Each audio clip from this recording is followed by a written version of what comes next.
Well, well, well, we have come a long, long way. So we finished our Ned McGreevy regular season.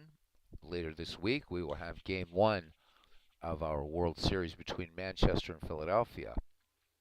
But in the meantime, and concurrent, and going a little after that, since that's only 3 games, we are going to have our KCCL 19th Century and Dead Ball Tournament, and we have a marquee matchup tonight, and it is a long way to Tipperary. It's a long way to go. Tonight we have a great matchup. Two Titans from the dead ball era. This best of 3 series in round one. The 1911 Philadelphia Athletics versus the 1912 Boston Red Sox. So game one, round one. Other teams that we'll be seeing in round one will be the 1907 Detroit Tigers versus the 1894 Baltimore Orioles. The 1908 Cleveland Naps versus the 1904 New York Giants, and the 1914 Boston Braves versus the 1919 Cincinnati Reds. But I think this is going to be a fun one. They're all going to be fun. The winner of the Philadelphia the game tonight, after the best of 3, will go on to face the Providence Grays in round 2. So looking forward to doing these, and let's get to the ballpark as we welcome in Clinton Parks, first one here tonight. And we are ready to go. And we're going to set 1911 to the Philadelphia A's. I haven't bothered with logos for this. I really just want to get this started. Trying to drag His Royal Highness here now. Thinks he's going to jack for snow. Rhode Island's jack for snow. He can, yeah. We didn't get anything here, just a lot of winds. And by Friday, it's supposed to be 60. So we dodged a bullet here in the Commonwealth of Pennsylvania. Yes, we did, Clinton. All right. So it's going to be Jack Combs. And we're going to go ahead and let the computer do the lineup. Smokey Joe Wood versus Jack Combs in game one. And we're going to be playing at Fenway, a very different looking Fenway. And once again, I have to thank Clinton Parks for this ballpark. This is one from the Gary Grigsby collection. Absolutely brilliant. People coming into the ballpark. Quickly. Good. Nice to see you guys. So we don't know Philadelphia's lineup. We just know that Smokey Joe Wood will be taking the hill. Ready to get underway. Welcome into Clee Baseball Fan 879. Had a good amount of snow last night. Was dry today, thankfully. All right, not much on the, yep, inland got hammered. That's what I heard. Ken Castro saying, all right, KCCL. Everybody says hi. All right, welcome in, guys. And without further ado, let's do this. Is over the roster limit? Absolutely.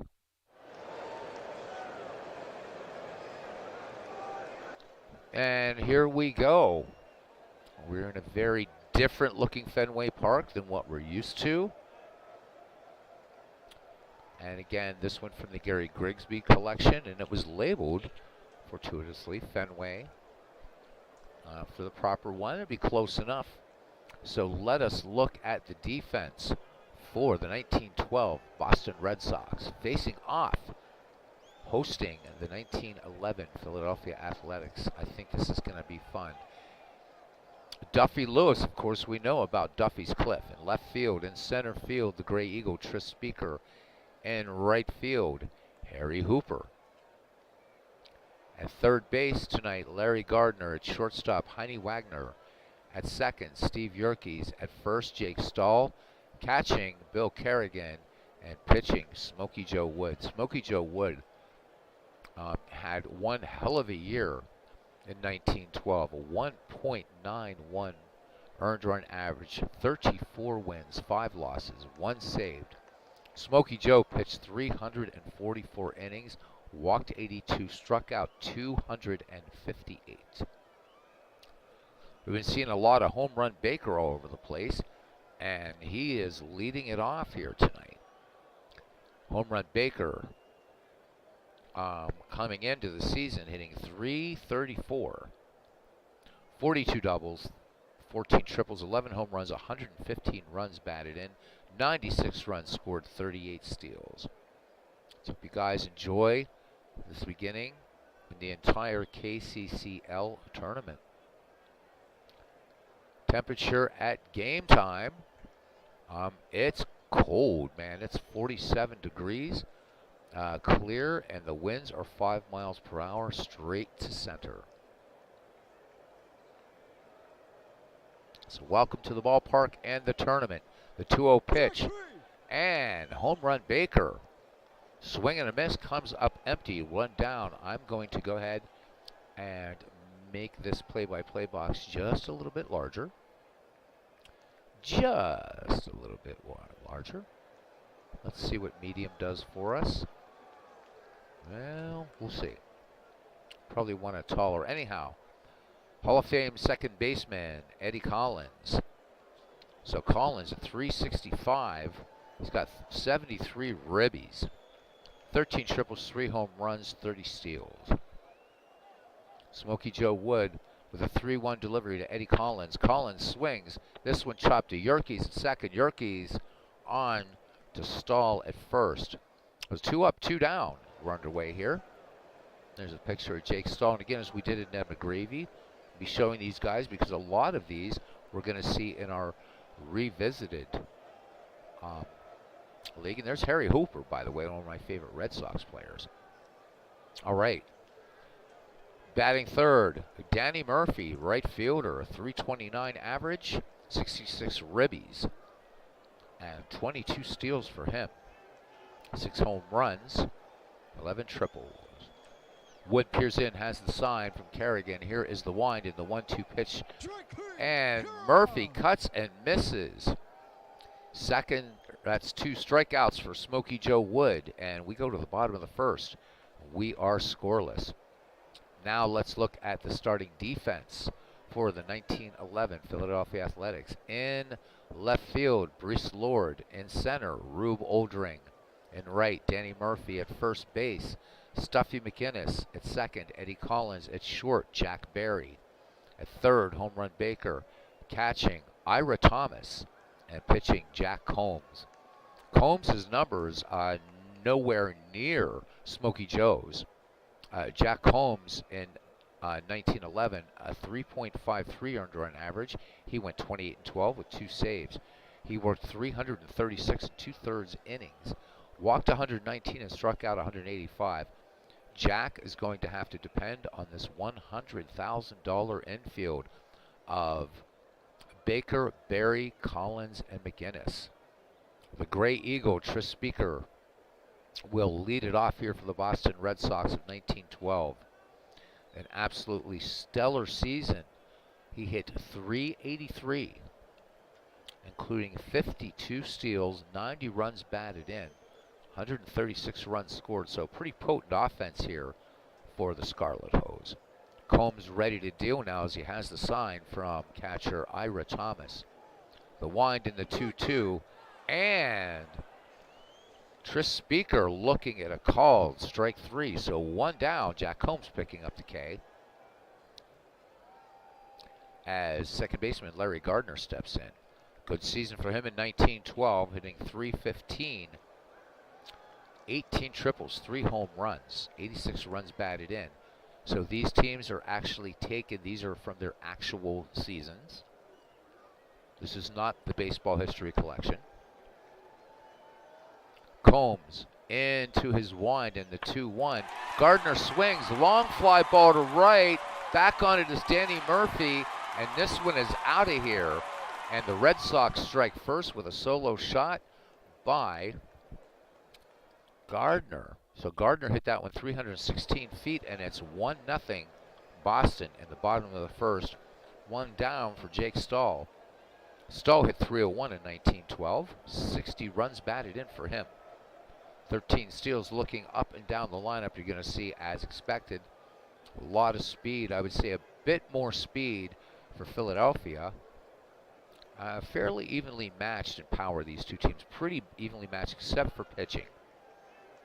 So Combs touched up for one here already. Deals to Jake Stahl, the 2-1. Stahl fouls this one back. This one will get back into the seats. Stahl back in, the count even on him. The delivery from Combs. And Jack Combs. I think there's going to be some bad blood between these two teams, baseball fan, as Jack Combs came way inside and hit Jake Stahl. So Duffy Lewis now, the left fielder, hitting .284, almost looks anemic compared to the first three in this order. Still a respectable season in 1912 for Duffy Lewis, and Red Sox fans should know all about him. He batted in, 109. Jake Stahl at first, 13 steals in 1912. Jack Combs throws over, Stahl back ahead of the McInnes tag. Combs deals home now, the 0-2. Duffy Lewis, base hit into right. Danny Murphy up with it. Stahl will make it to third easily as the throw gets into Eddie Collins. So the Red Sox coming out swinging. Duffy Lewis at first. Jake Stahl at third for Heine Wagner. No relation to Hannes. .274 average. 68 runs batted in for him. MV caught your game today. It was awesome. Please read my comment that I left to you, and I also did for you if you want to catch it on the backside this afternoon. I did game 2, Mets and Tigers. So that was it says Out Park Baseball 23 for MV. MV announces a beautiful game. World's Worst Gamer is here with us tonight as well. Welcome in, guys. Welcome in. All right. Combs pitching from the stretch, one down, 1-0 Boston lead in the bottom of the first. Combs with the 2-0. Wagner swings, chop to Berry at short. Berry will go to Collins, and Collins to McInnes, and that will retire the side. But the Red Sox pick up a run on 2 hits, no errors, and we go to the top of the second. The 1912 Red Sox won, the 1911 Athletics nothing. And I do want to fix this play-by-play box. It's driving me a little bit crazy. So let me see here. What do we want to do? I don't want it to be wide. I want it to be tall. And let's see if that's better. Not exactly what I want. Damn it. Sorry about this, guys. I don't need that to be tall. I need this to be wide. And I need this to be large. Now let's see what we have. I can live with that. All right. So back to it now, as Stuffy McInnes, the first baseman, will lead it off, followed by Brice Lord and Rube Oldring. And where's Chris Delaware when you need him? He loves this 1911 A's team. McInnes in 1911 hit .321, 77 ribbies, 76 runs scored, 23 steals. Smokey Joe Wood thus far in the game, doing what he does best, pitching well. Wood winds and fires, count even on McInnes, chopper to Wagner at short. Wagner on to Jake Stahl to easily retire Stuffy McInnes for out number 1. A lot of players who know dead ball in this community like Brice Lord, and yet Brice Lord not drafted by anybody in the Ned McGreevy League. So we will be rid of the 1920 players and the outlier players that were on Arsenal. You won't be seeing those guys again. Respect to their memory, they had their time. A .310 average for the left fielder. 55 runs batted in, 92 runs scored, 15 steals. Batting with 1 down and the bases empty. Wood brings it home, the 0-1 fastball. Lord chops this to Yerkes at second, on to Jake Stahl for the 4-3 putout. 2 up, 2 down, and here's Rube Oldring, another community favorite. .297 average for him, 59 runs batted in. He has some speed too, 21 steals in 1911. Let's have a look at Rube. There he is. Smokey Joe Wood with the 0-2, the changeup, again grounded to Yerkes, and plenty of time on to Stahl to retire the Athletics. No runs, no hits, no errors. They go in order. We go to the bottom of the second. The Red Sox won, and the Athletics nothing. The Red Sox will lead it off here with Bill Kerrigan, followed by Harry Hooper and Steve Yerkes. So Kerrigan a 263 average in 1912, 24 runs batted in, 34 runs scored. Jack Combs in the game has struck out one, touched up for a home run by Larry Gardner back in the first, making it Boston 1-0. Combs has the sign from Thomas. Here's the wind in the 0-2 pitch. Fastball to Oldring in center, and Oldring moves about 3 steps to his left to make that catch for out number 1. Hall of Fame right fielder Harry Hooper, largely forgotten, even by Red Sox fans. Hooper hit .242 that year, not one of his better years certainly, but 12 triples, 2 home runs, 53 ribbies. Hooper gets on, he's got some speed, 29 steals. Jack Combs fires it in, a 1-2 fastball, base hit to left by Harry Hooper, making the turn at first. Briss Lord gets it back into Jack Berry. So 1 aboard, 1 out, and here is second baseman Steve Yerkes, a .252 average in 1912, 42 ribbies, 73 runs scored. Combs fires it in, the 1-0, and there goes Hooper, the throw down by Ira Thomas, and Harry Hooper has himself a stolen base. So Boston with a runner in scoring position, a 1-1 count on second baseman Steve Yerkes. Combs toes the rubber and lets it go. And little fadeaway screwball, base hit to right. Danny Murphy up with it. Hooper started to round third, but they put up the stop sign. So runners at the corners for the Red Sox, 1 out for Smokey Joe Wood. And Wood, in addition to putting up an absolutely brilliant, crazy year in 1912, Walter Johnson himself said nobody is faster than Smokey Joe. Well, in addition to 34 wins, how about a .290 average? Not bad, 13 runs batted in. Infield in, looking bunt. Stuffy McGinnis in at first, and home run Baker in at third. Hooper's at third, Yerkes at first. Combs fires it in again. 1-2 pitch, screwball. This one fouled on the left-hand side. Briss Lord giving chase, but this one will get about 10 rows back. The leg kick and the 1-2 delivery from Combs to Wood. Smokey Joe swings on it, long fly ball to center. Oldring back on it, makes the catch. Hooper will tag and score, and the 1912 Red Sox jump ahead of the 1911 Athletics 2-0. And here is Big Clue joining us also in the game. And he says, thank you, Beatles. I'm most grateful for your comments and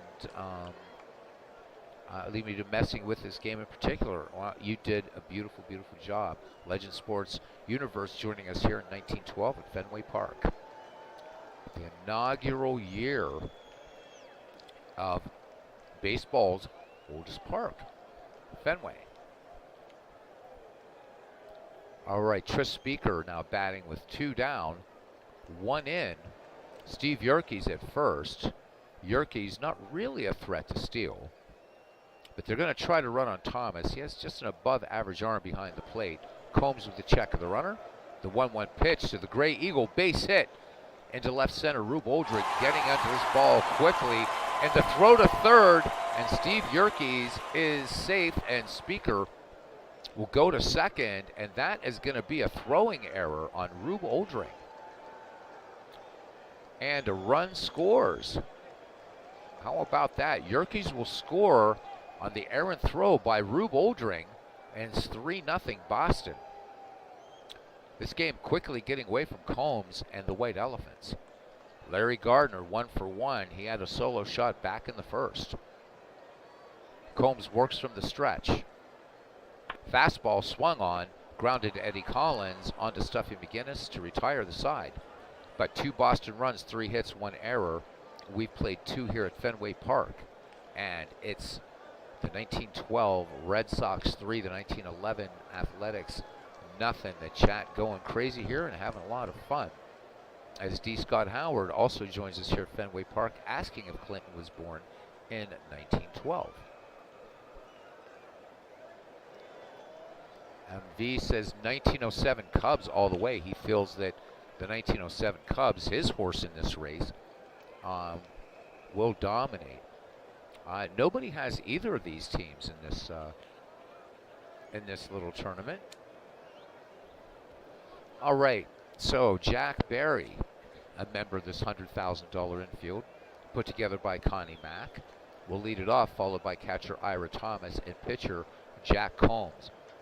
Jack Barry, 265 hitter, 63 ribbies, 73 runs scored.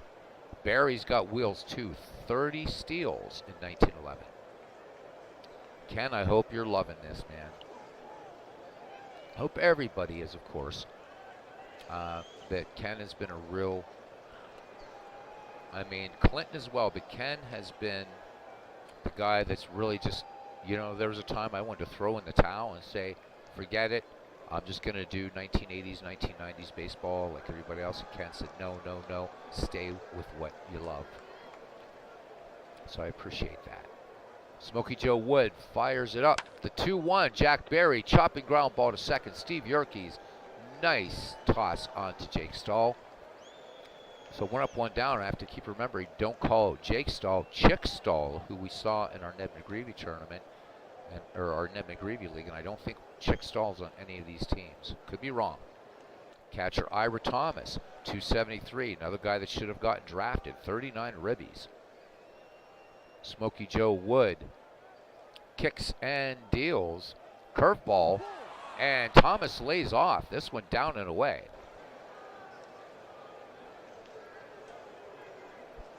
And Ira Thomas is aboard. Oh, go away. Work on it later. All right, here's Jack Combs now. Combs, in 141 at-bats, hit .319 for the A's. 23 ribbies. Ira Thomas, not a lot of speed at first. The 0-1 delivery now from Smokey Joe. Changeup, and Honey Wagner's only play will be to first on to Jake Stahl to retire Combs. Ira Thomas moves to scoring position, and we go back to the top of the order for the Philadelphia Athletics. Ira Thomas at second.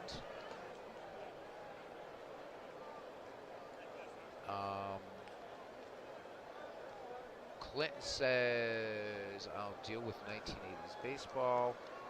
Keep playing the history because it also allows for what else agree. It does. There's nothing wrong with that. I'm just speaking in terms of a content creator. Strictly, and that's it. Need to check something here really quickly for you guys. I have a program yelling at me. We're fine. It's talking about low disk space. Still got 13 gigs on this drive. We're fine. All right, back to game action. Home run Baker struck out back in the first against Smokey Joe. Thomas into his lead at second. Wood deals the 1-2 pitch, fastball, and a swing and a miss. And Baker badly folded in that pitch. No runs, no hits, no errors. 1 left. We go to the bottom of the third, and it's Boston 3, Philadelphia nothing.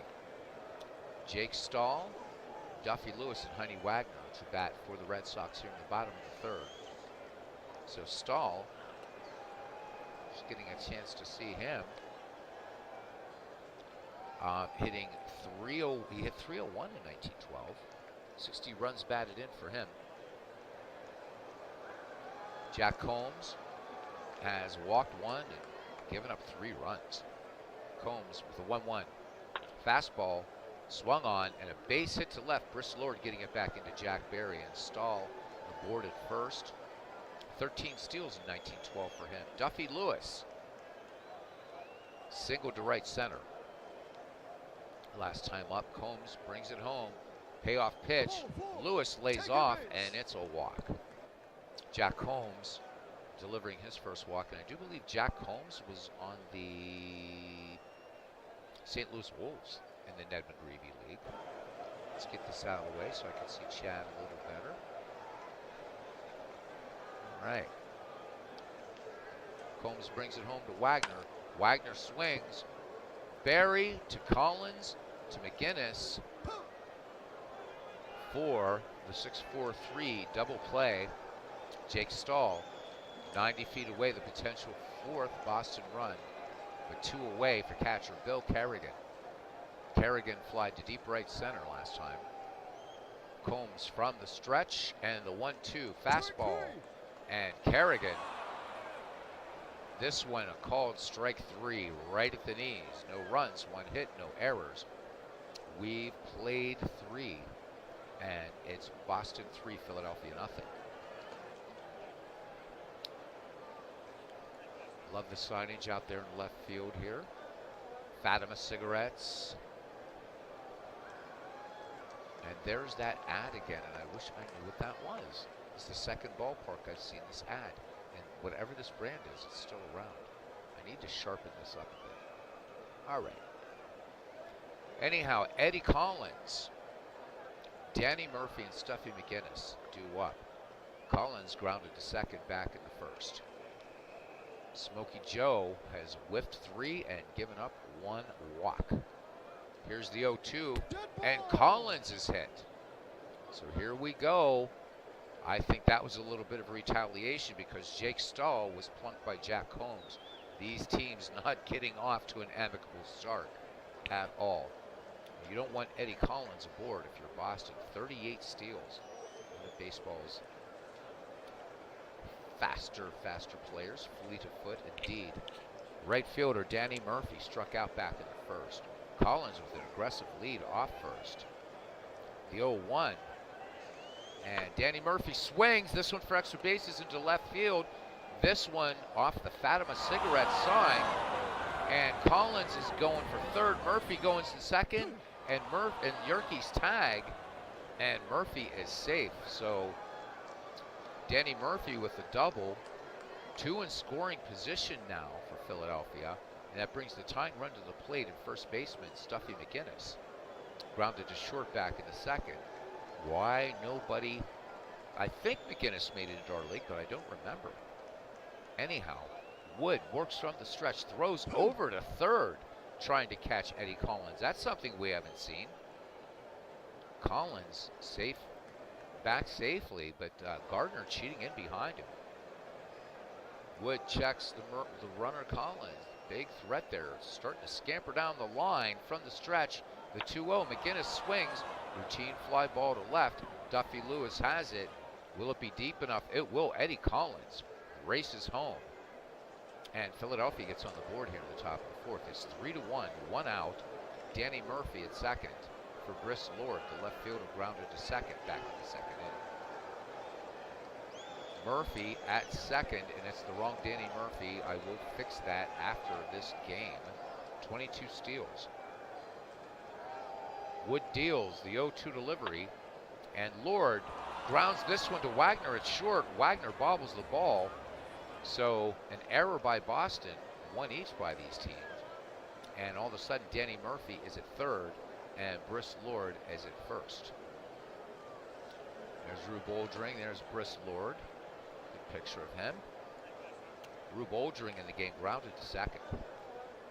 1 away here, 3-1 lead for Boston. Wood from the stretch in the 0-1. Curveball. Fly ball to left. Going back on it is Duffy Lewis. Has it in front of the Fatima Cigarette sign. Coming home to score is Danny Murphy. Philadelphia making it a game now. It is 3-2 here in the top of the fourth. Briss Lord at first. 15 steals in 1911 for the Mac men. Jack Berry grounded to second back in the third inning. Smokey Joe Wood checks Lord at first. The leg kick and the 1-2, and the hit and run was on. Chick Stahl will take this 3 unassisted to retire Berry, and that is it. So the runners in motion with 2 down. A little bit of Ken Castro managing, it seemed to be. We go to the bottom of the fourth. It's now Boston 3, Philadelphia 2. Harry Hooper, Steve Yerkes, and Smokey Joe Wood due up as we check in. There's the Legend Sports Network. Talking about those particular types of bots. Pervade chats if you don't limit them. Moderators have been doing really well at that. So really appreciating that. Good job. I have great mods here, great moderators. Harry Hooper is 1 for 1, single to left. Hooper wrote a great journal in his rookie year, what it was like. Really wonderful entries from that. Well-educated man, wrote very, very well. Jack Combs, the line on him thus far, a walk, 2 strikeouts. He's given up 3 runs and 6 hits. Combs deals the 1-2. Hooper hits that screwball. Collins has it. Jack Combs racing over the cover, and they get the 4-1 putout for out number 1. Second baseman Steve Yerke's part of this hit parade. 6 hits for Boston in the game thus far. Only 1 for Philadelphia. He singled to right. Combs delivers. Yerke swinging on the first pitch. Chopping ball to bury it short. Up with it in a hurry. And on to Stuffy McGinnis. And that will take care of Steve Yerke's in out number 2. Smokey Joe Wood now at the plate. Combs winds and fires the 1-2. And Smokey Joe Wood, this one, Smokey getting a piece of it, but Ira Thomas hung on for strike 3. No runs, no hits, no errors. 4 in the books here at newly opened Fenway Park. 3-2 Boston.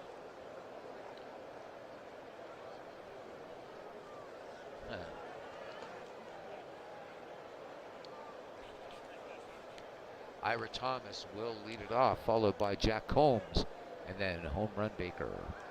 Ira Thomas walked back in the 3rd. Smokey Joe Wood, fan 3, struck out 1, touched up for 2, has only given up 1 hit. Payoff pitch, and Ira Thomas, this one catching the inside corner, called strike 3.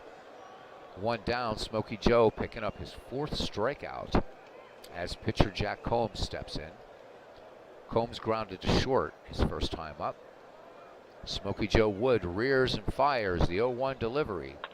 Curveball, come back to the mound. Smokey Joe, a hell of a fielder, tosses it on to Jake Stahl. Cranks and cranklets for out number 2. And do I see Ring Lardner off to my left? I do. And I see Huey Fullerton. So a couple guests that we expect to see throughout this tournament. Home run Baker batting with 2 down. And he has struck out twice against Smokey Joe. Here's the delivery. 1-2 to Baker. Fastball, base hit. Sharply smacked into right. Harry Hooper quickly up with it. Gets it into Steve Yerke's. Home run Baker. 38 steals in 1911. Tying run on the board for Philadelphia. 2 down here in the top of the 5th. Eddie Collins.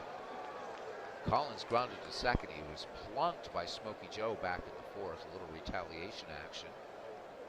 Jacob Baker at first by Wood. And he deals. There goes Frank Baker, the throw down. And when the dust settles, Frank Baker is safe. Stolen base. Runner in scoring position. The tying run for Philadelphia at second. The 1-0 pitch now coming to Eddie Collins. Collins swings, a little chopping ground ball to second. Steve Yerke's coming in behind the mound to retire Eddie Collins. No runs, 1 hit, no errors. 1 left, bottom of the 5th. It is still 3-2 Boston. And we're back at the top of the order now for the Boston 9. Tris Speaker, Larry Gardner, and Jake Stahl. The Gray Eagle 1 for 2. RBI single in the 2nd, scoring Steve Yerke's. Combs fires it in, the 0-1. Tris Speaker with a long fly ball to right, going back on it is Danny Murphy, short of the wall, making the catch. 1 up, 1 down for Larry Gardner. He is homered and grounded out. Jack Combs with the leg kick and the 0-1 delivery. Screwball, base hit into right field. Screwball not working very well for Jack Combs right now. So Larry Gardner aboard. And Gardner with 25 steals in 1912. Jake Stahl 1 for 1. If you remember, he was hit by a pitch and then he grounded a single back in the 3rd. Combs checks Gardner at first, the 1-0. And there goes Gardner. The hit and run was on. McGinnis has it. He will take this to the bag unassisted. And we have a rundown. And Gardner is safe. It's 2 away. Gardner at second for Duffy Lewis. Duffy Lewis has singled and walked in this game.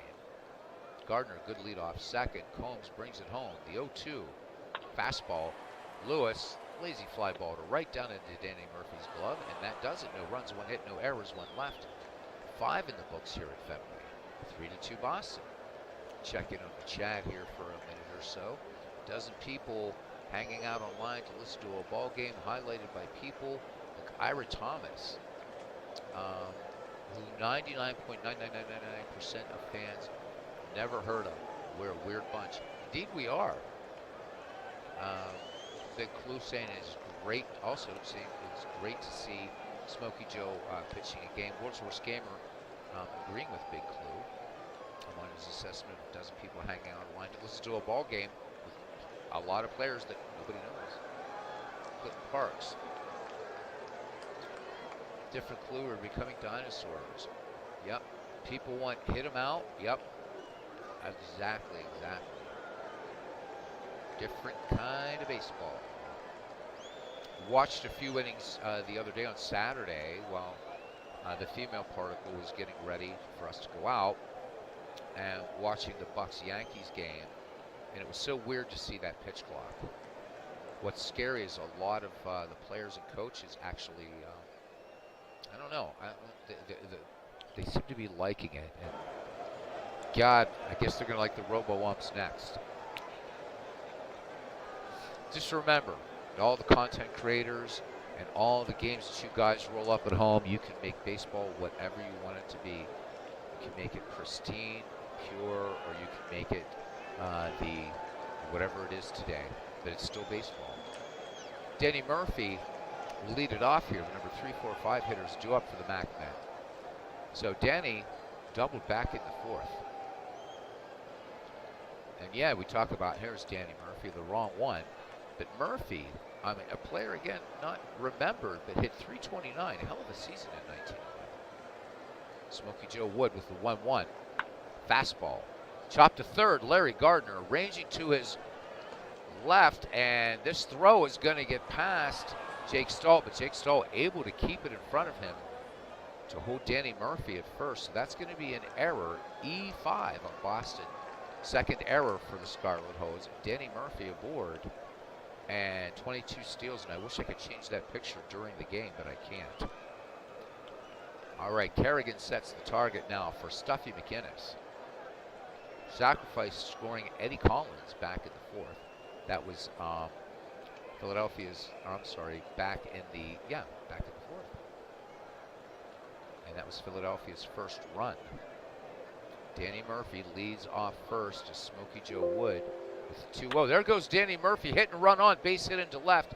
Danny Murphy tearing around second, and the throw gets into Heine Wagner, and the hit and run working beautifully.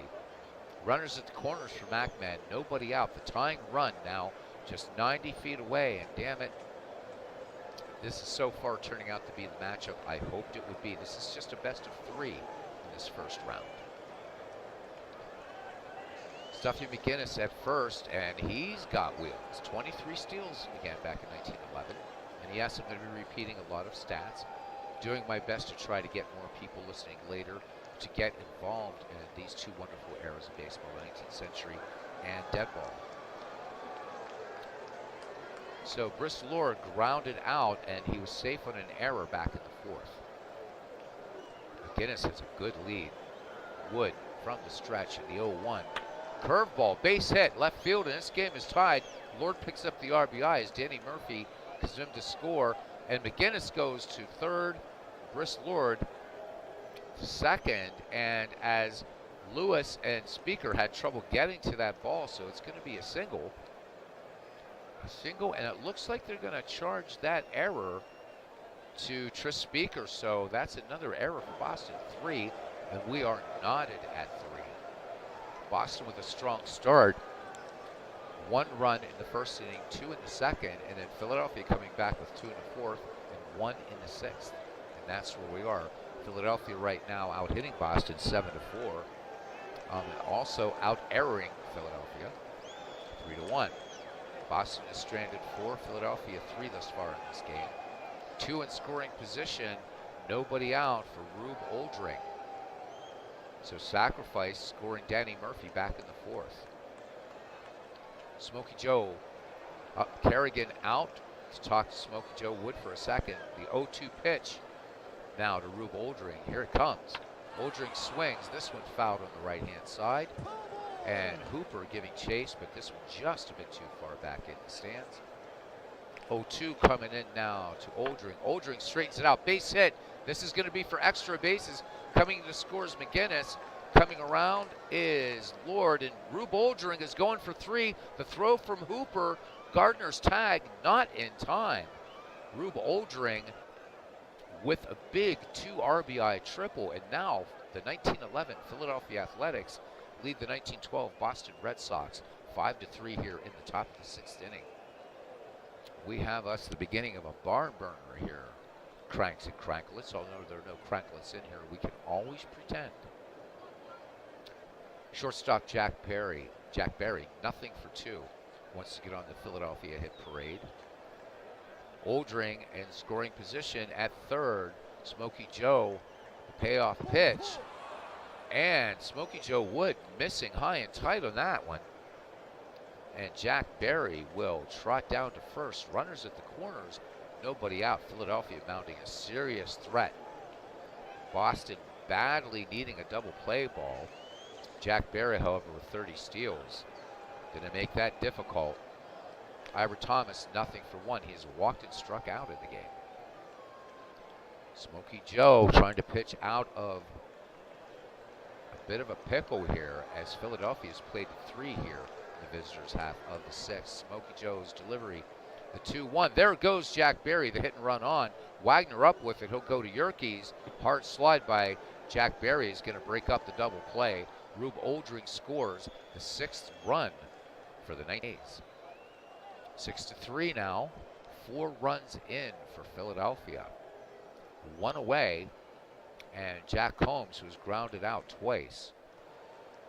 So Combs will go into the bottom of the 6th with at least a 3-run lead. Ira Thomas at first. Here's a delivery by Smokey Joe. Count even on Combs. Curveball. Bounding ball to second. Yerkes to Wagner. For the second out, they will not turn 2. Combs aboard on the fielder's choice, and back at the top of the order for the Connie Mack 9 and Frank Baker. Home run Baker has struck out twice and singled. Combs at first into a small lead. Smokey Joe Wood with the 1-1. Baker swings, chopper to short. Wagner will race to the bag himself to retire Combs and the side. However, Philadelphia plates 4 on 3 hits. There were 2 Boston errors. Bottom of the 6th, it is 6-3 Philadelphia over Boston. Legend Sports Universe says the game changes like everyone else, like everything else. Idiotic over corrections more than style changes. Something like banning the shift bothers me more than the homer, strikeout, walk, bust style. Banning the shift is absolutely ridiculous. I completely agree with you. The shift has been around since the dead ball era. And it was viable. Ted Williams in the 1946 series, you know, he could have gone the opposite way, but he didn't. And Williams himself said it was legitimate. It was legitimate. But no, what is it? You're only allowed how many feet to this side or that side? That's absolute crap. And how is it going to speed up the game? And why does the game? There's other ways to speed up the game, but we're not going to get into it. I don't care if baseball goes 9 hours. I really don't. I love it. Anyhow. And games with clocks, come on. You get a timeout in that game that I hate so much. So that game gets artificially extended. Weird. Anyhow, back in the 3rd, Heine Wagner grounded into a double play. I do agree on the shift. Combs fires it in. Wagner swings. Chopping ground ball to Berry at short. Nice, easy play to get Wagner. Shortstop putting out shortstop. One down. Catcher Bill Kerrigan struck out back in the third. 6-3 your score. Jack Combs with the 1-2. Kerrigan swings lined. Frank Baker taking on a short hop. Beautiful play onto Stuffy McGinnis. Baker making it look easy, but that was a tough one. Short hopped it, and still plenty of time. 2 away for right fielder Harry Hooper. Combs, payoff pitch, and Hooper looks at a call. It's strike 3. And that ends the inning. No runs, no hits, no errors. We go to the 7th. It's 6-3 Philadelphia as Eddie Collins will start off the festivities. He'll be followed by Danny Murphy and Stuffy McGinnis. Eddie Collins was hit by a pitch by Smokey Joe back in the 4th. We've seen a little bit of retaliation here. Back and forth, back and forth. The 1-2 delivery to Eddie Collins. Curveball, and Collins, a swing and a miss. And Eddie Collins will go back to the dugout. 1 down here. Nice facilities here at Fenway Park as Danny Murphy steps in. Murphy 1 for 3 in the game. Safe in a throwing error his last time up. The 2-0. Murphy swings. Grounder to Jake Stahl, who waves everybody off and takes it to the bag himself. 2 away here in the Philadelphia 7th for Stuffy McGinnis. McGinnis 1 for 2. Woods 0-2 delivery, fastball, and McGinnis sends this to center, and Speaker has to play it off the wall, and McGinnis in there with a 2-out double. Speaker ranging back, and that ball was ready to leap. That one close to being out of here. So the potential 7th Philadelphia run in scoring position as Bruce Lord steps in. And during an outfield error back in the 6th, Danny Murphy scored. Wood checks the runner, 2-2 pitch. And Bruce Lord, swing and a miss, strike 3, 7th inning stretch. It is 6-3, Philadelphia over Boston.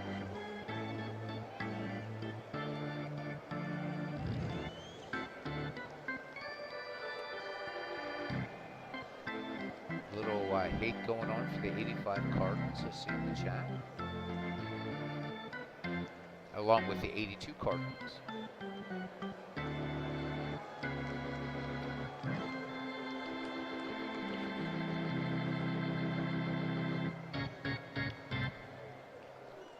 St. Louis Cardinals, great franchise, second to the Yankees in World Series wins. Love them or hate them. I happen to like the Cardinals a lot. I'm a big Cardinals fan. Not like I love the Bucs, but I think the Cardinals are a fantastic franchise.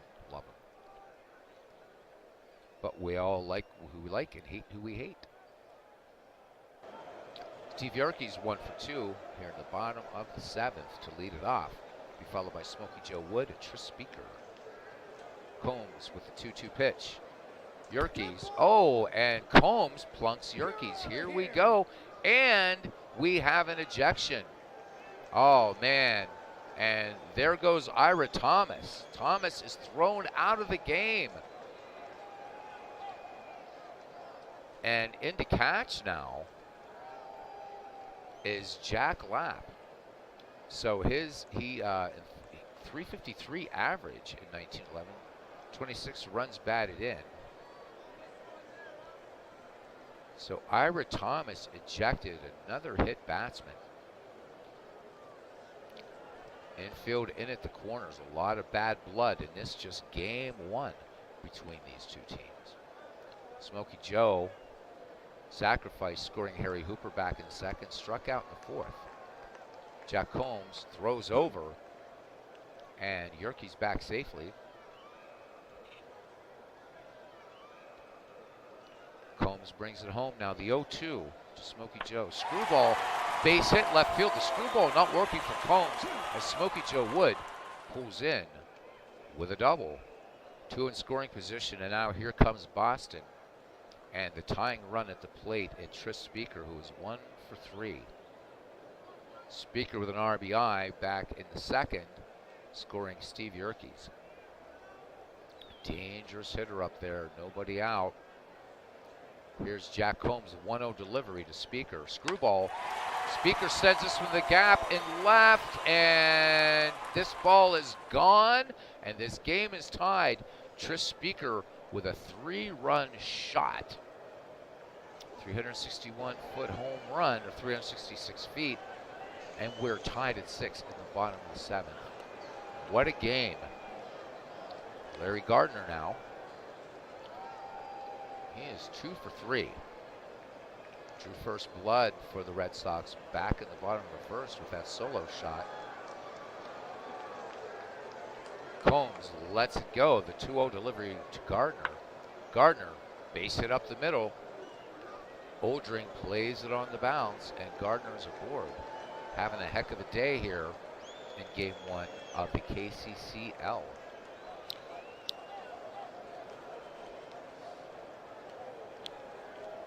Two very angry teams right now. Runners still in at the corners. Baker in at third, and McGinnis in at first for Chick Stahl. This is turning more into the baseball we're talking about being played today. I believe Stahl was the first to be hit by a pitch in this little battle going on here. Combs into the wind in the 0-1. Screwball, this one bunted. Combs has it, pouncing on it himself to retire Stahl, and Gardner will make it to second. One away for Duffy Lewis. Duffy Lewis singled back in the 1st. Combs comes home with it, the 0-2, and Duffy Lewis, a big swing and a miss on that screwball. And Combs picks up strikeout number 5. 2 away here in the home half of the 7th for Heine Wagner. Nothing for 3 for the Boston shortstop. Combs checks Gardner at second, winds and brings it home. The 0-2 screwball. And this one on the inside corner for strike 3, but 3 runs on 3 hits, no errors. A 3-run homer by Tris Speaker. We're tied at 6 going into the 8th. World Source Gamer says Briss Lord beginning to be a favorite of his from old baseball. Could he take on Darth Vader or Palpatine? Nice. And of course, Big Clue very quickly answers with he'd cut either to the quick. Nice one, nice one, nice one. All right. The hardcores hanging in here with us now. Rube Oldrum with 3 RBI today. So he has scored Danny Murphy in the 4th, and McGinnis and Lord, Briss Lord, in the 6th. This is Chris Delaware, Lower Slower Board Gamer. This is his new handle on YouTube. This is his favorite Philadelphia Athletic from this team. Wood looking strong. The 2-0 delivery to Oldring. Oldring swings. Extra bases. It's a gapper to right. Oldring trying for 3. The throw from Hooper. The tag by Gardner. And Rube Oldring has himself a leadoff triple here in the 8th. 17 hits for these teams. This is number 7 for Philadelphia. Boston has racked up 10. And here's Jack Berry. Jack Berry in the game, nothing for 2 and a walk. Smokey Joe Wood from the stretch in the 0-2 to Jack Berry. Fastball, and this one guessed on that, held back, and came in on the inside corner, and Smokey Joe picks up strikeout number 7, 1 away here. Jack Lapp will be making his first plate appearance. We've already talked about his average, 353 and 1911. So Ira Thomas got tossed for arguing. Umpire had enough of the beanings, I suppose.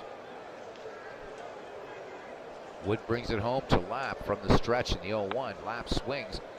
Little chopper to Yerkes at second. Quickly shovels it on to Stahl for the 4-3 putout. 2 down here.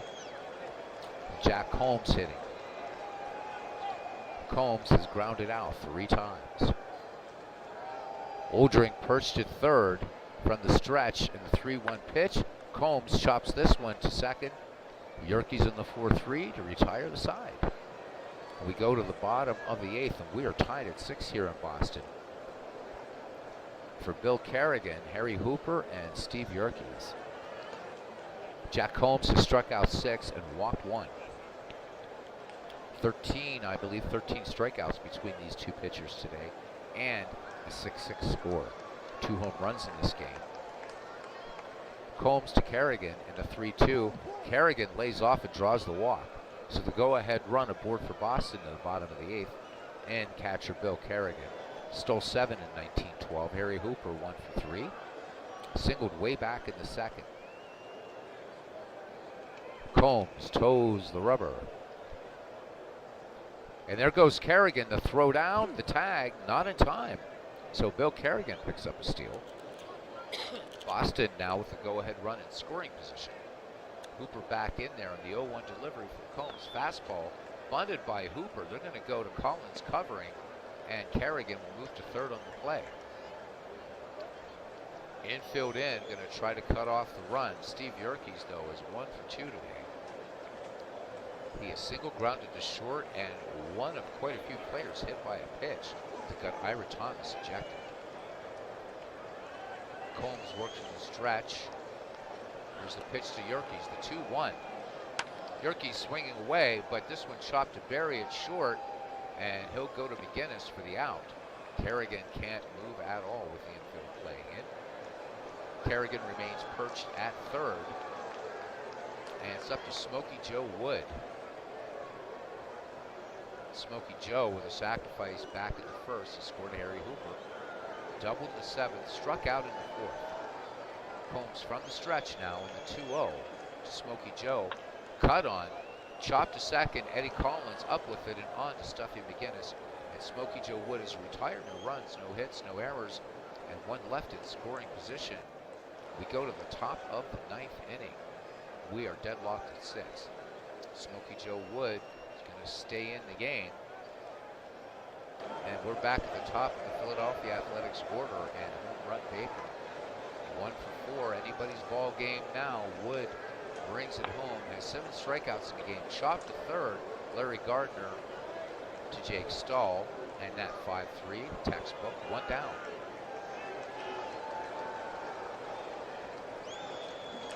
Eddie Collins, nothing for 3. Collins was hit by a pitch back in the 4th. 2 free passes, 7 Ks for Smokey Joe Wood. 1 out, bases empty. And Eddie Collins misses on the changeup. And Smokey Joe Wood starting to show some signs of fatigue. And it is time to bring in a new pitcher.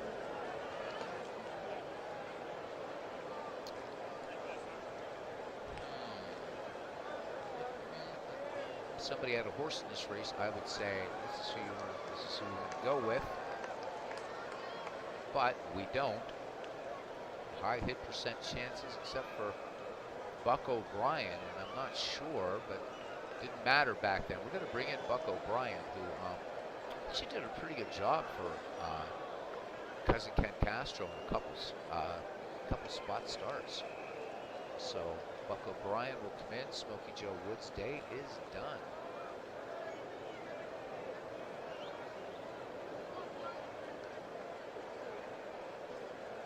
O'Brien is finishing his warm-up pitches. We're ready to get back underway here. 2 down here at the top of the 9th. Danny Murphy. Murphy is 1 for 4. Double back in the 4th. O'Brien deals the 0-2. Base hit. This one all the way to the wall. Danny Murphy slides, and he is safe. So 2-out double for Danny Murphy, and the go-ahead run for Philadelphia in scoring position for Stuffy McGinnis. 2 for 3 today as he steps in the box. O'Brien, let's take a look at him. There he is, Buck O'Brien. Winds and fires the 2-1. McGinnis swings, and this one lined right to Harry Hooper. Inning over. We go to the bottom of the 9th.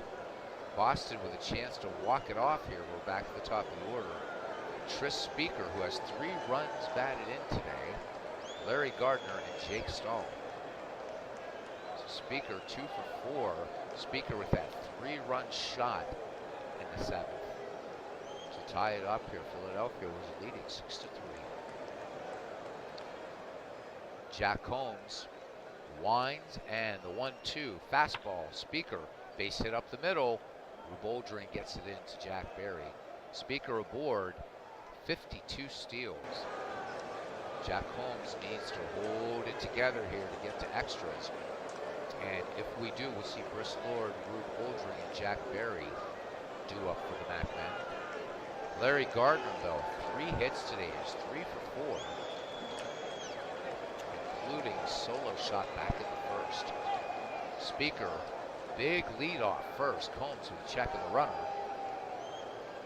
And there goes Speaker, the throw down, and they do not get him. Speaker with a steal. And now the winning run for the Boston Red Sox in Game 1 here in scoring position.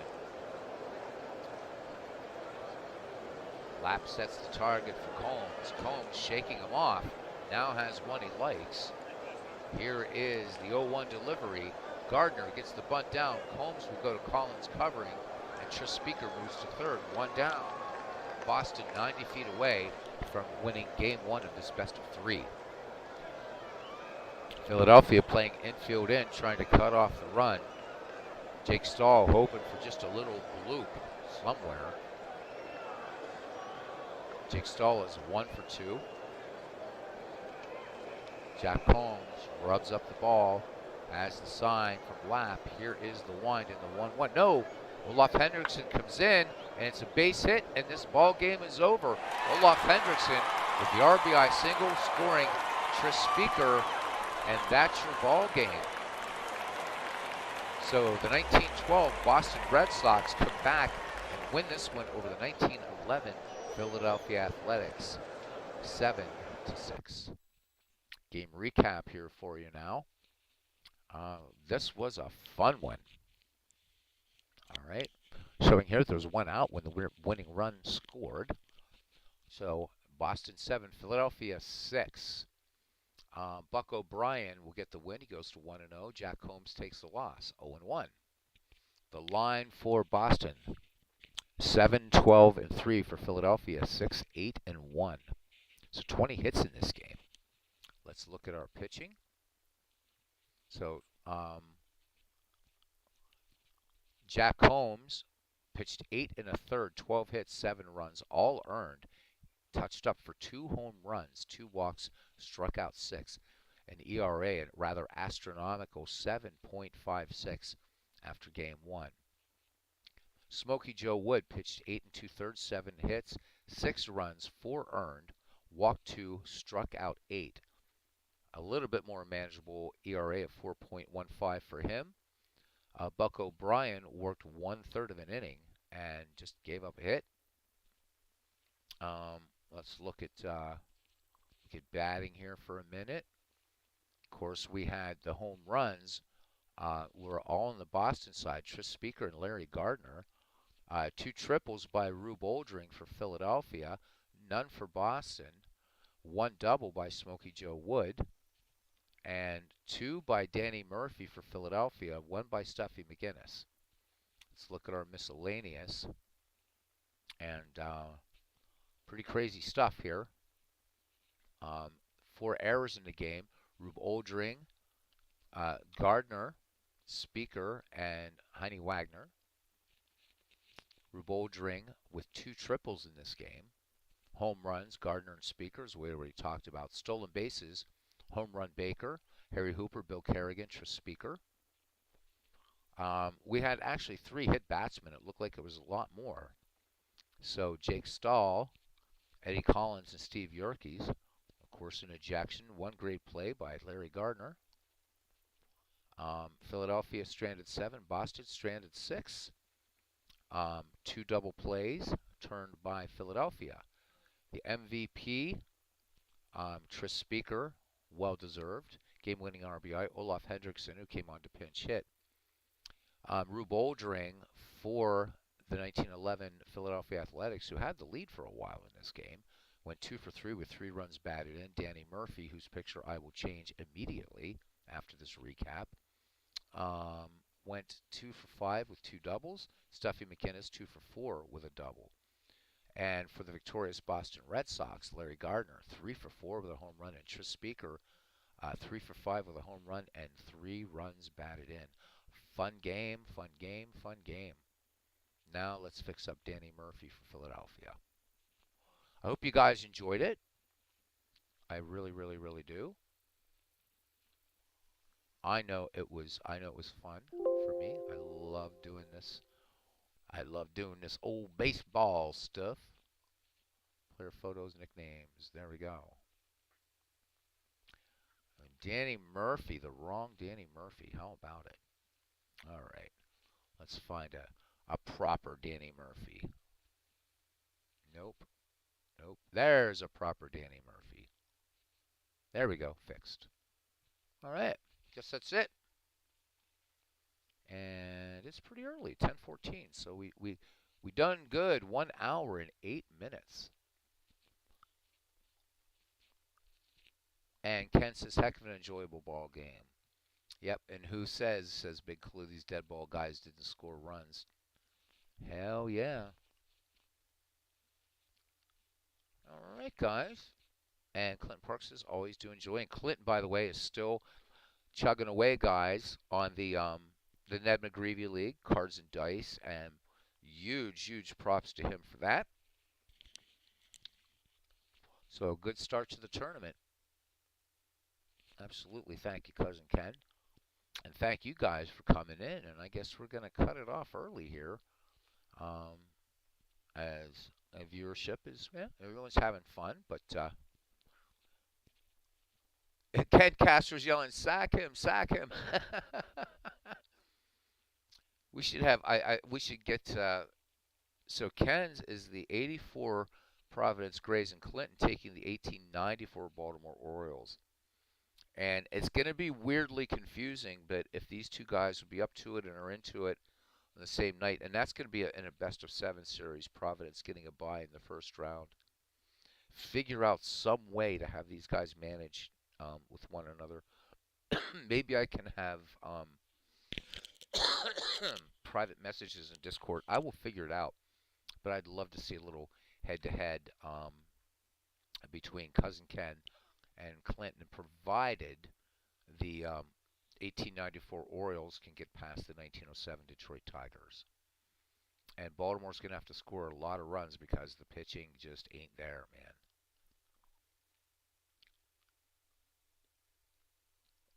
Okay.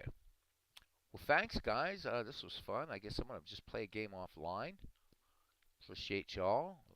Hang out for a couple minutes where you guys can chat some. Looks like you're chatting a little bit of the sport played on ice, hockey.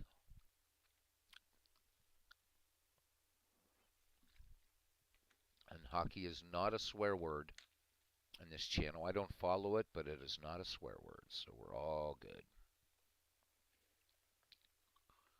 So the next game one, as we look in our playoff bracket, well, I don't know. I'm thinking we did American League, so I think we'll go National League.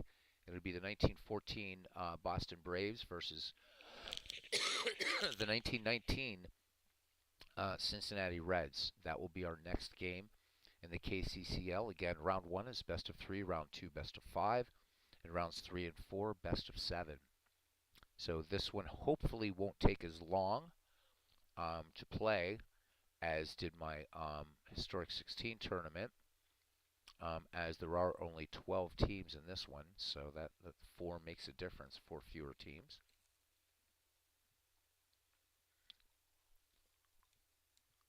You do not want another Big Clue. We'll do another. If we do another, it's not going to be this one. We'll just do another game somewhere else. Some other league. Some other league, some other time. I'd love to get Big Clue on here sometime. For any of you guys that, this was a while ago, man, end of January, beginning of February. And Big Clue was on with Steve Tate and me. Steve Tate's stream, and Big Clues just he is so cool to talk to. Just good guy. Baseball knowledge just insane, just insane. So good to have him in the community. We did a Negro Leagues game last night. Steve let me know today during the MV game that I did on Out of the Park Baseball that these Negro League files are not set up yet with any manager tendencies or lineups or anything like that. So when we do those games, we're going to select our lineups for both teams because we had the Nuffseds play them. Um, hell, I don't know what to play here. I don't know. We you know what? We've been just talking about the state collection. Do something with that. I don't know. There's a lot of stuff on here. Starting to look like there's the decade teams. I don't know if anybody remembers these guys coming up, and I don't. I think I still have them named after heresies. No, no, no, they're not. No, they're not. I took the heresy. I think I took the heresies away. Did I? Yes, I did, because a couple people didn't like the idea of having the heresies. So let's pick. Let's play an exhibition game. You guys pick the decades. So 19th century, 1900s, 10s, 20s, 30s, 40s, 50s, 60s, 70s, 80s, 90s, and the 2000s. And we'll do an exhibition here for fun. No, oh, yeah, Richard Dombrov. Um, Thank you, Big Clue. Saying that Steve and I were a joy to talk to. I've already PayPal'd the money for that bribe. Thank you, Big Clue. So Richard Dombrov sent me a test file that does clean up some of the animation. The game seems to be playing more smoothly. I will showcase that this week. I emailed Richard that I will let him know when I'll be doing it. I'll tell you this, guys. It's a good game. I don't think it's everybody's cup of tea, but then again, what game is? I think it's good, um, and we'll talk about it. It's neat, and especially, I really think that would appeal. And I'm not trying to sell Cousin Ken on this, but some of the other cards and dice chuckers. I know that there's a lot of people that like Digital Diamond Baseball, and I will say this now that I think that Dombrov Baseball really deserves consideration. It's really inexpensive. I mean, Clinton, do you remember what it was? It was like, oh my God, $17 or $15 or something. I don't know. So, the Cubs Bear says the night is young, and so are we. It says, we are young, heartache to heartache, we stand. Let's all chin our inner Pat Benatar, right? Or Journey, Only the Young. What a great song that one is. Only the young can say we're free to fly away. Da da da da da. All right. Anyhow, it's either that or I bring up a random number generator here. How many teams do we have here? 1, 2, 4, 5, 6, 7, 8, 9, 10, 11. So we have 12. I'll bring up a random number generator, and whatever two teams comes up is who will play. So yeah, I'll be showing off Dombrov.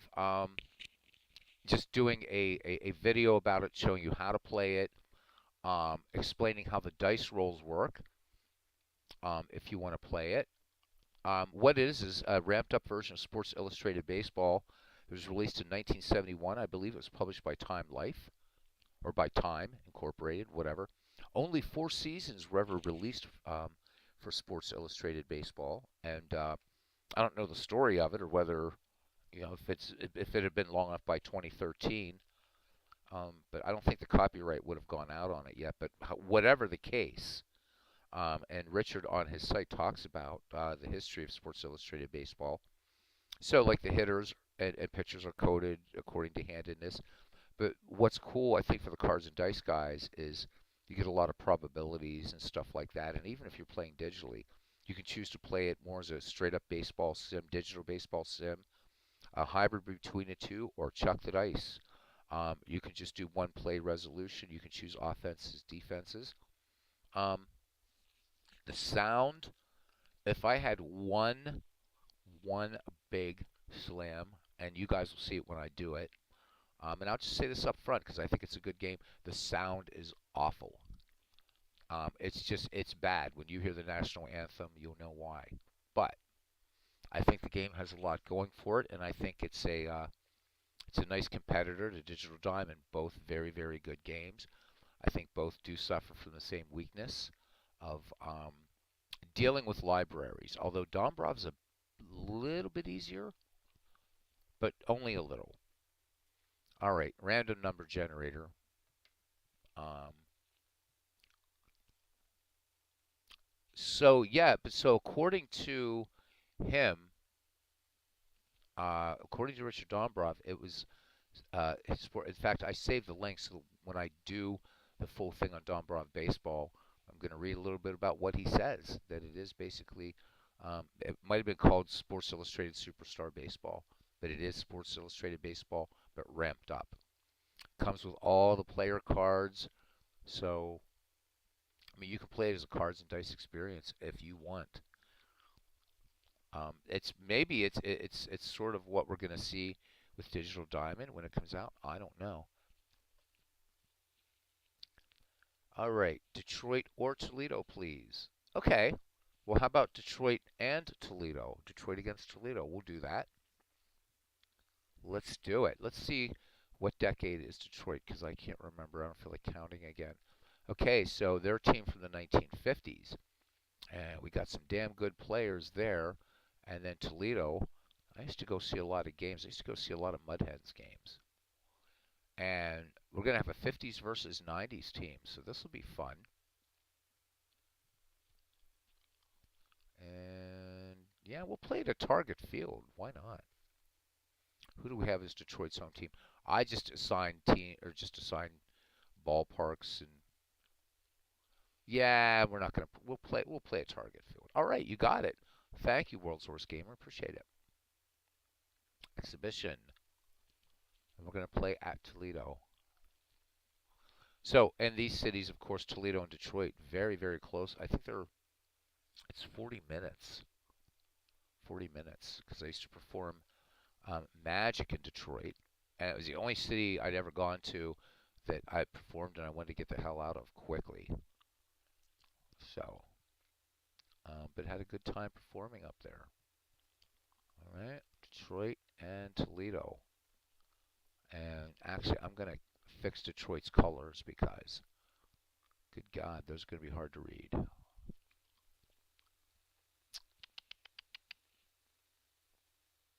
Or background, light gray. There we go. Should be better. All right, let's do this. So 50s versus 90s baseball.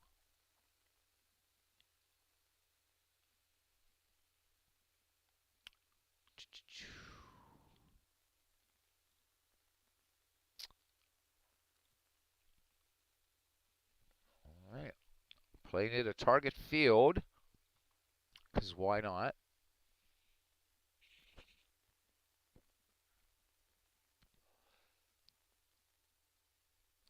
Oh, I've never had any bad experiences in Detroit. It wasn't that. It was just that, I've performed in Boston, New York City, Chicago, performed all over the place and all over Europe.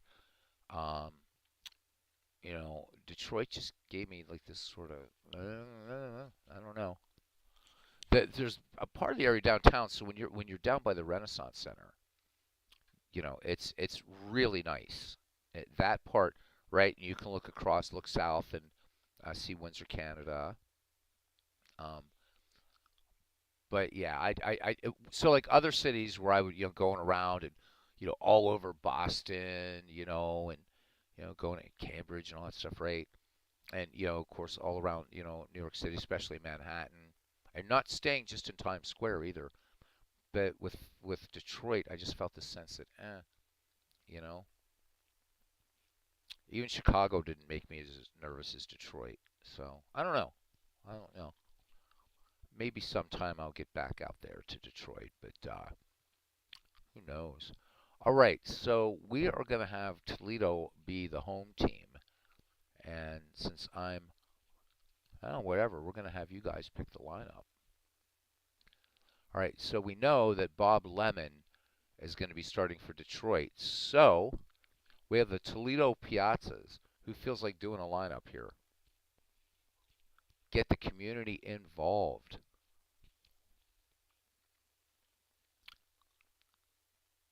I have no character at all. I never claimed to have it. Are you kidding me? Yeah, Comerica does. Yeah, I never got to Comerica Park. So I have a lot of games at Fifth Third Field in Toledo, Ohio, though. My ex-wife and I, she was a big baseball fan.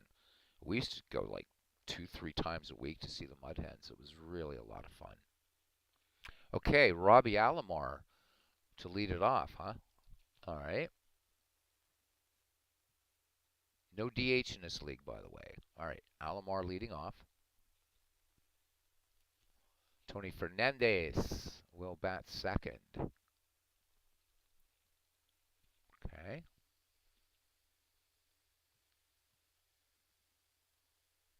Who's old school style? Clinton?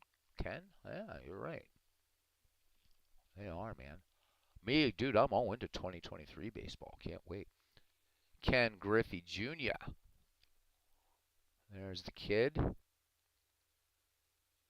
I hope we have the right one. There we go. Or the right picture. We probably don't, but that's all right. Larry Walker, batting cleanup. Okay.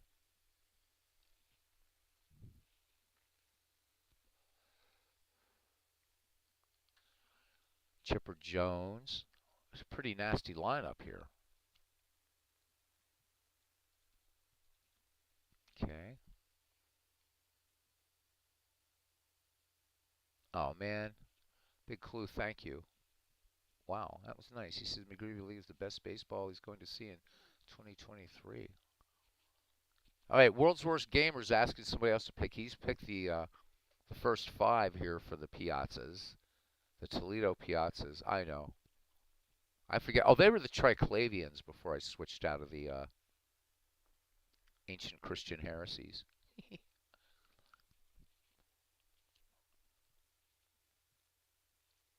Okay, so big clue finishing up. So Piazza. All right. Albert Bell in left.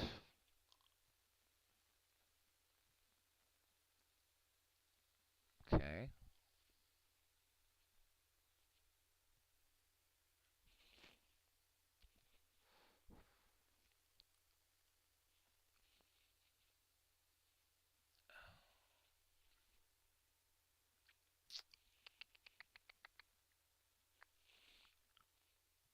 Kirby Puckett in right. Oh, what the hell happened there, man? Whoa, whoa, whoa, whoa, whoa. Um, so there's a whole lot of messages deleted by World's Worst Gamer. What happened, man? Anyhow, Kirby Puck. Oh yeah, yeah. Larry Walker's already in right. All right. Well, I'm not gonna look. I am not gonna look. I trust my mods. I am not gonna look. And no repercussion. Don't know. Don't know. Don't know. Don't know. All right. So his guess is, was better than Barry Larkin. I don't know. I have no idea.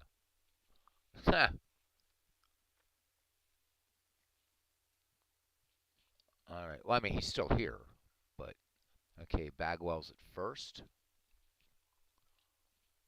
So hopefully, you guys having a little bit of fun wrenching each other because you sort of do have that power. You can't actually toss each other out, but you can silence each other if that's what's going on. All right. Now we need a pitcher.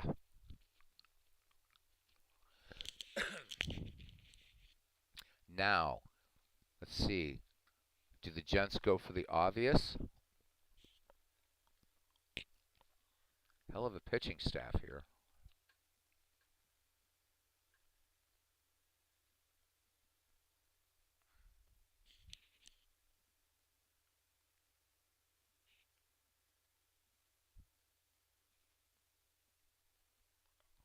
There he is.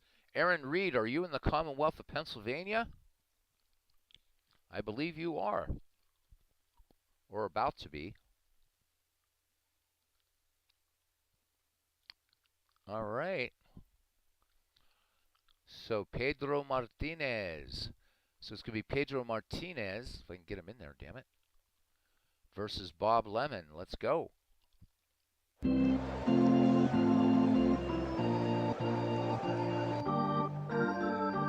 Oh, you leave on Thursday. Okay. All right.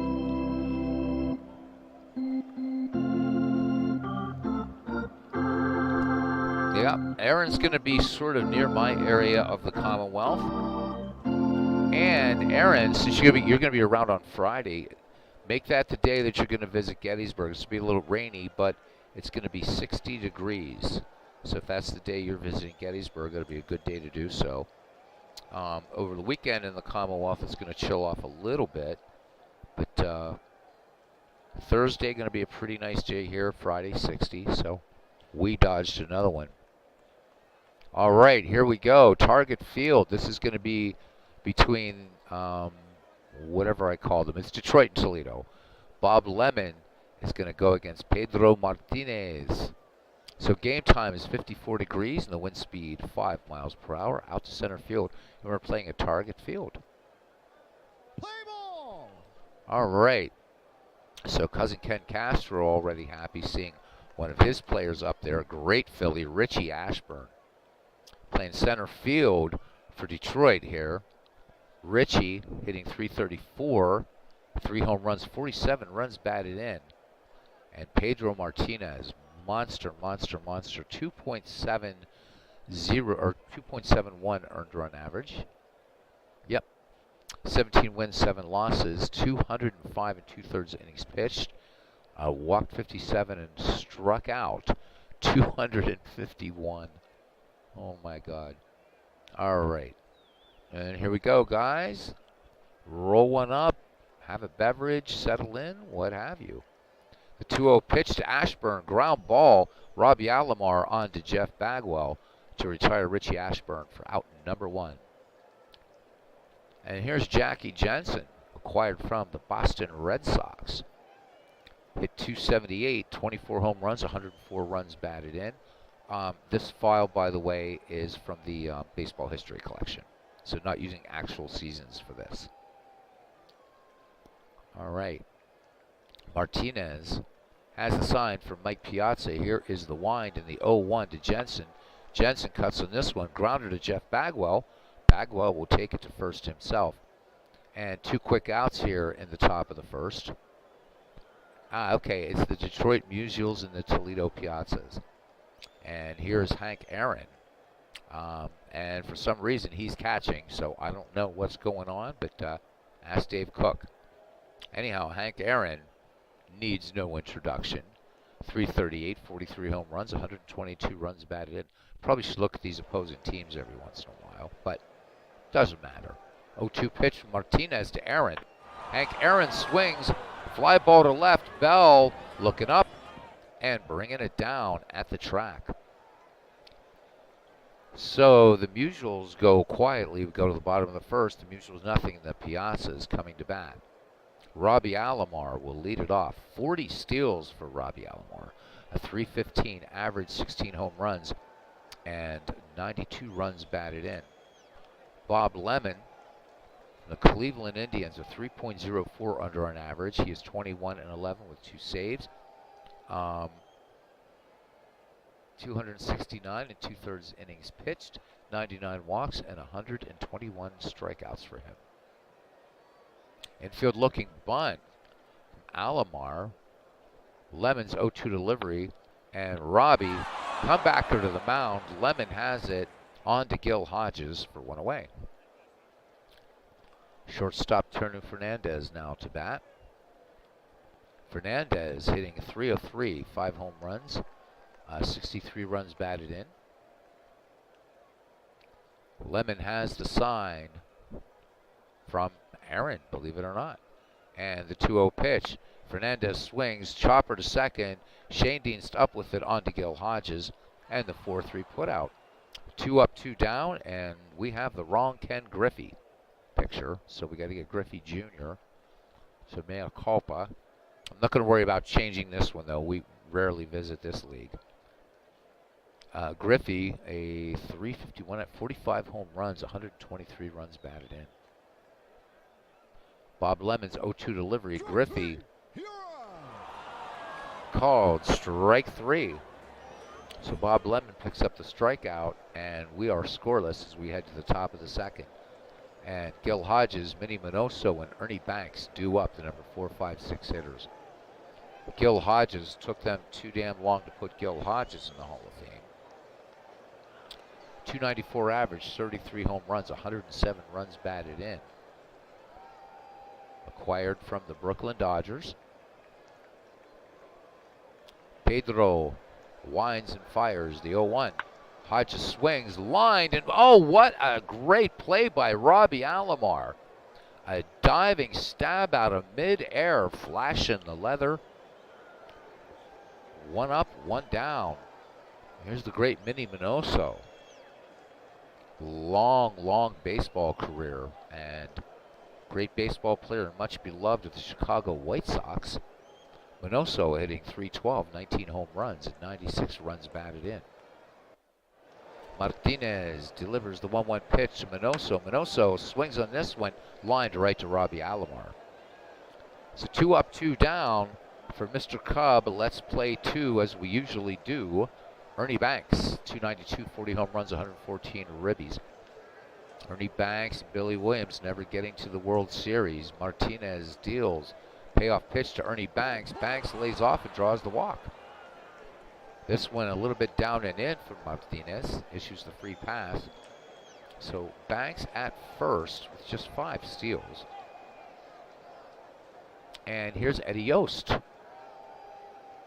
So Eddie Yost, 272 hitter, 15 home runs, 53 runs batted in for Eddie. Banks, a little bit of a lead off first. Martinez checks the runner and brings it home. Yost, oh, there's the throw down, and Ernie Banks, picking his spots, gets the steal. So Detroit with a runner in scoring position, 2 away. And Eddie Yost back in there, and here's the 0-1 from Martinez. And Yost, this one, took that one all the way for strike 3, and that ends the inning. Scoreless as we go to the bottom of the second. Cleanup hitter Larry Walker, then Chipper Jones and Mike Piazza. Walker, 327, 28 home runs, 100 runs batted in. Many say that Larry Walker benefited greatly from the launching pad out there in Mile High Stadium in Colorado. What say you, chat, about Larry Walker? Walker bats lefty.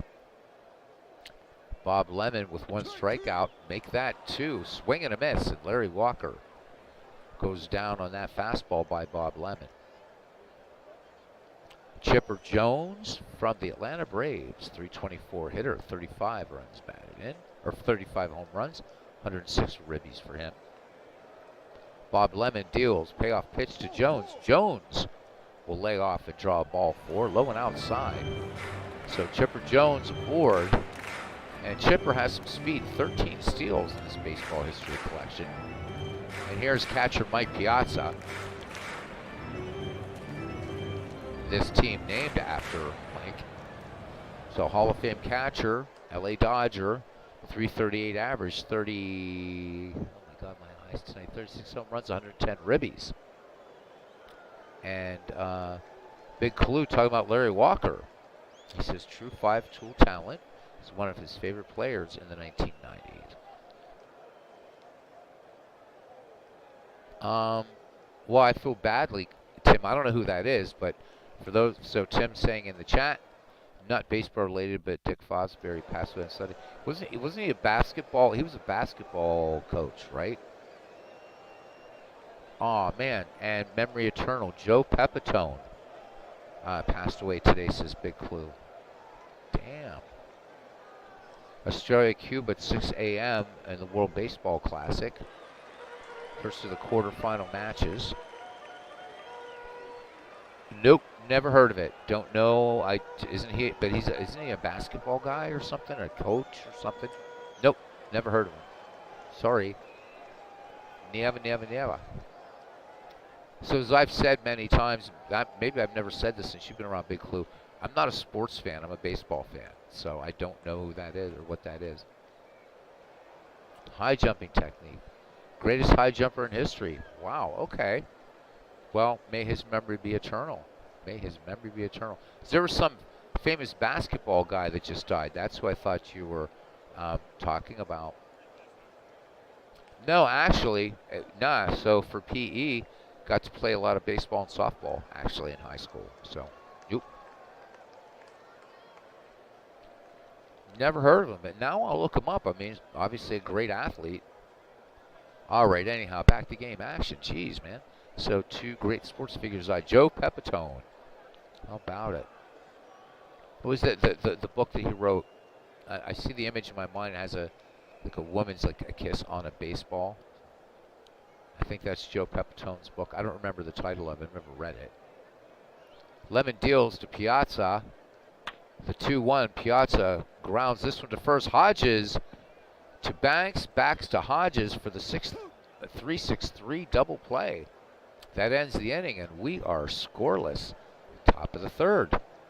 Red Schoendienst, Bob Lemon, and Richie Ashburn do up.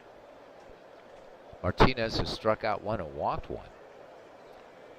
He winds and fires the 2-1 fastball. Schoendienst sends us down to right, and this one will get out of play. Count even on Schoendienst. Here's Martinez's delivery. Popped on the infield. Chipper Jones coming in on this ball, but Piazza has it for out number one. Bob Lemon. Bob Lemon, a pretty good hitting pitcher in the baseball history collection. 248 average, 4 home runs, 18 ribbies. Martinez delivers, 1 out. Bob Lemon swings, fly ball down the right field line, and this one caught by Larry Walker, covering a lot of distance. Walker rated an 8 in range and an 8 arm out there in right field. Have a look at some of these guys. Albert Bell. Albert Bell has his game face on even when he's doing other things. Anyhow, back at the top of the order, Richie Ashburn now. Ashburn grounded to second against Martinez back in the first. Martinez fires it in. Ashburn swings. Chopping ground ball to third. Chipper Jones up with it onto Jeff Bagwell, and that retires the side. And we have zeros all over the place except that the Mutuals, the Detroit Mutuals have left one. That's the only number up there of any significance, I suppose, at this point. Here is Albert Bell, 308, 41 home runs, 127 runs batted in.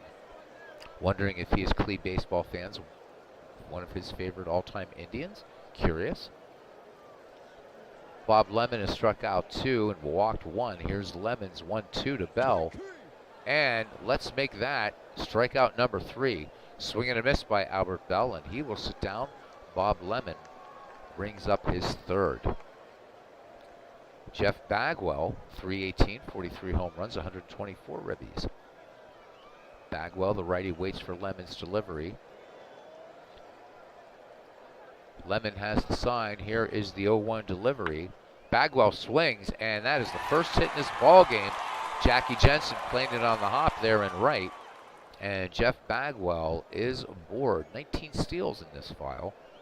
Pedro Martinez not in there for the bat. Certainly a 0.80 batting average with 1 run batted in. Infield looking bunt. Hodges in at first. Yost in at third. Bob Lemon with the delivery. And Martinez gets a good bunt down. The throw down to Schoendienst covering for out number 2. Jeff Bagwell moves into scoring position. We're back at the top of the order for Roberto Alomar. Grounded to the pitcher back in the first. Alomar making a great play today so far. Lemon deals to Alomar, 3-2 pitch. And Alomar lays off and draws the walk. Bob Lemon issuing his second free pass. Pretty good crowd here at Target Field today.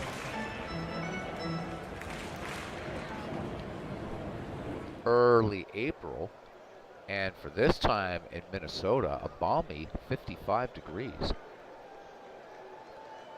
Tony Fernandez grounded to second back in the first. Lemon delivers now. Fernandez swinging on the first pitch, and Richie Ashburn plays it on the hop, and coming around, not coming around, looks like they have the stop sign. No, Bagwell will come around to score. And so the 1990s Toledo Piazzas jump out to a 1-0 lead. So Alomar at second, Fernandez at first with 2 away, and Griffey Jr., who struck out back in the first. Lemon deals to Griffey, and Griffey base hit into right. Jensen up with it, rounding third is Robbie Alomar, and Robbie Alomar will come to score. RBI single for Griffey, and it's 2-0 in favor of the 1990s squad. Larry Walker struck out in the second. Bob Lemon winds up and fires. Walker swinging on the first pitch, bounding ball to Yost at third. Yost will go to Shandies to retire Griffey and the side. 2 runs, 3 hits, no errors, 3 complete. And it is the Toledo Piazzas 2 and the Detroit Mutuals 0.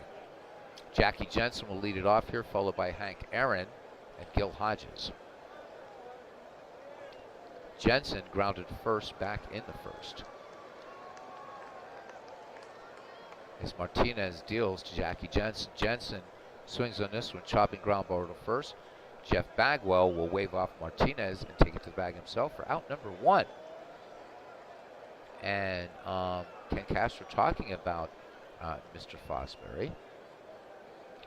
Fosbury was far from the greatest high jumper in history, he says. He did, however, invent the flop, which changed the way the event was coached. Before that, the hitch kick was the norm. Clinton must be knocked out from shoveling snow. I imagine he would be. Goodness gracious. I don't know how much snow they got in Maine. But, yeah, we dodged another one here. Northern PA got some snow, but the rest of the Commonwealth, just a lot of wind, and it is still windy and continues into tomorrow. So our wind chills kind of suck, and we are, 7 days from spring. So typical Pennsylvania weather in March. Hank Aaron fly to very deep left back in the first. Martinez pitching with the bases empty. Aaron swings, fly ball, but this one right into the glove of Larry Walker. 2 away here for Gil Hodges, line to second. Gil Hodges, it was said, was in a terrible batting slump. In the 1952 World Series, Hodges couldn't get a hit to save his life, and the batting slump apparently extended into 1953, and I guess there was a Sunday, and I don't know whether this is just one of those apocryphal tales, pardon the pun, because we're about to talk about a church. But apparently there was a Catholic priest. It was a very hot day in Brooklyn. It was a Sunday, and he decided to shorten the homily and just basically told everybody be good for the week and to say a prayer that Gil Hodges got out of a slump. And I believe that day Hodges went 4 for 4, and he just caught fire. So, really neat story about Gil Hodges.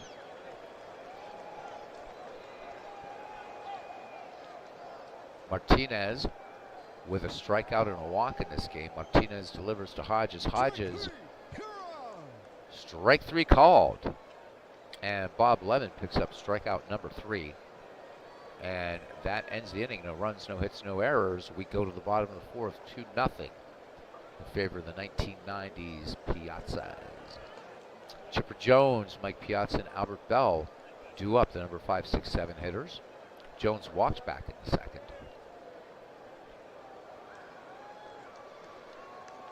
Lemon's 1-0 delivery. Jones swings. Chopper to short. Great play. Ernie Banks from his knees makes the play onto Hodges to retire. A very fast Chipper Jones, 1 down. Great play by Mr. Cub at short. Don't know if Billy Williams is on this team, but it'd be fun to get Billy Williams in here for an inning or two. As Bob Lemon gets ready to face Mike Piazza. Piazza on from the Commonwealth of PA, by the way. We are proud to claim both Mr. Piazza and Mr. Griffey, for that matter.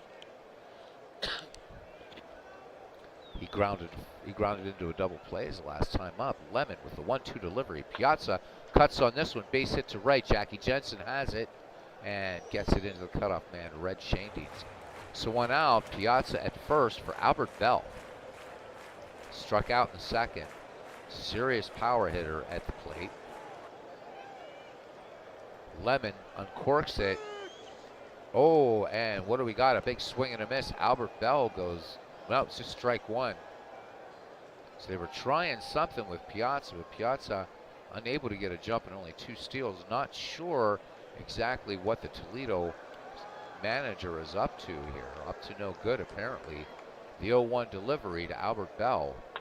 Bell swings this one, high fly ball to center and down into the able glove of former Philly Richie Ashburn. 2 away here in the bottom of the 4th for Jeff Bagwell. Jeff Bagwell singled back in the 3rd. Bagwell breaking up the Lemon no-hitter. Lemon deals the 0-2. Bagwell swings, base hit to left. Ashburn getting to the ball, and Piazza's going to make 3rd. So Ashburn and Minoso diverging the ball, but Ashburn taking charge. Runners at the corners, 2 away. Bagwell at first, Piazza at 3rd for Pedro Martinez. So Martinez bunted out back in the 3rd. Lemon from the stretch in the 0-2. Martinez sends this down to right field. Back in the corners, Jackie Jensen to make a fine running catch. No runs, 2 hits, no errors. We've played 4, and it is Toledo 2 and Detroit nothing. Minnie Minoso, Ernie Banks, and Eddie Yost due to bat for this 1950 squad, playing against a 1990 squad. These teams a subset, an earlier subset of the baseball history collection from Dave Cook Sports.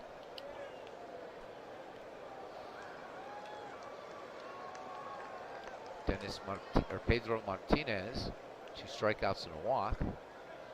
The 0-2 pitch to Minoso. Minoso swings, lazy fly ball to left. Albert Bell draws a beat on it and brings it down into the Wilson leather. 1 away here in the top of the 5th for Ernie Banks. Mr. Cub walked back in the 2nd. Martinez with the 1-2. Banks swings, fly ball to right. Larry Walker back toward the scoreboard. Short of the track, makes the catch for out number 2. 3rd baseman Eddie Yost struck out. Digs in the box, a little wave of the bat. Martinez winds and fires the 1-2. And Eddie Yost sends this to left field. Albert Bell measures it and brings it down. No runs, no hits, no errors. We're saying that a lot. Bottom of the 5th. The score still 2-0. Looking at the only scoring in this game. Back in the bottom of the 3rd. So Fernandez with an RBI single scoring Jeff Bagwell. And then Griffey Jr. With a single scoring Robbie Alomar. And that is it. Infield looking bunt from Robbie Alomar. Alomar, a very, very capable bunter. He is grounded out and walked. Bob Lemon deals the 1-1. Alomar, chopper to first. Hodges with the relay to Lemon for out number 1. Shortstop, Tony Fernandez. He is 1 for 2. RBI in the 2nd, scoring Jack Bagwell. The 0-1 to Fernandez. And he cuts on this one, base hit to center. Richie Ashburn has it. Fernandez thought about 2, but he's going to hold it first. 1 down for Griffey Jr. RBI back in the 3rd. Tony Fernandez, 19 steals for him in this file. Lemon checks the runner. And there goes Fernandez, the throw down. This one gets by Banks. Ashburn getting the ball back in quickly, but Eddie Yost not able to get the tag down quickly. And Fernandez is on at third. One away, and the Toledo Piazza is looking for their third run. Lemon from the stretch to Griffey Jr., and they're going to intentionally walk the kid to get to Larry Walker. So Larry Walker has struck out and grounded to third.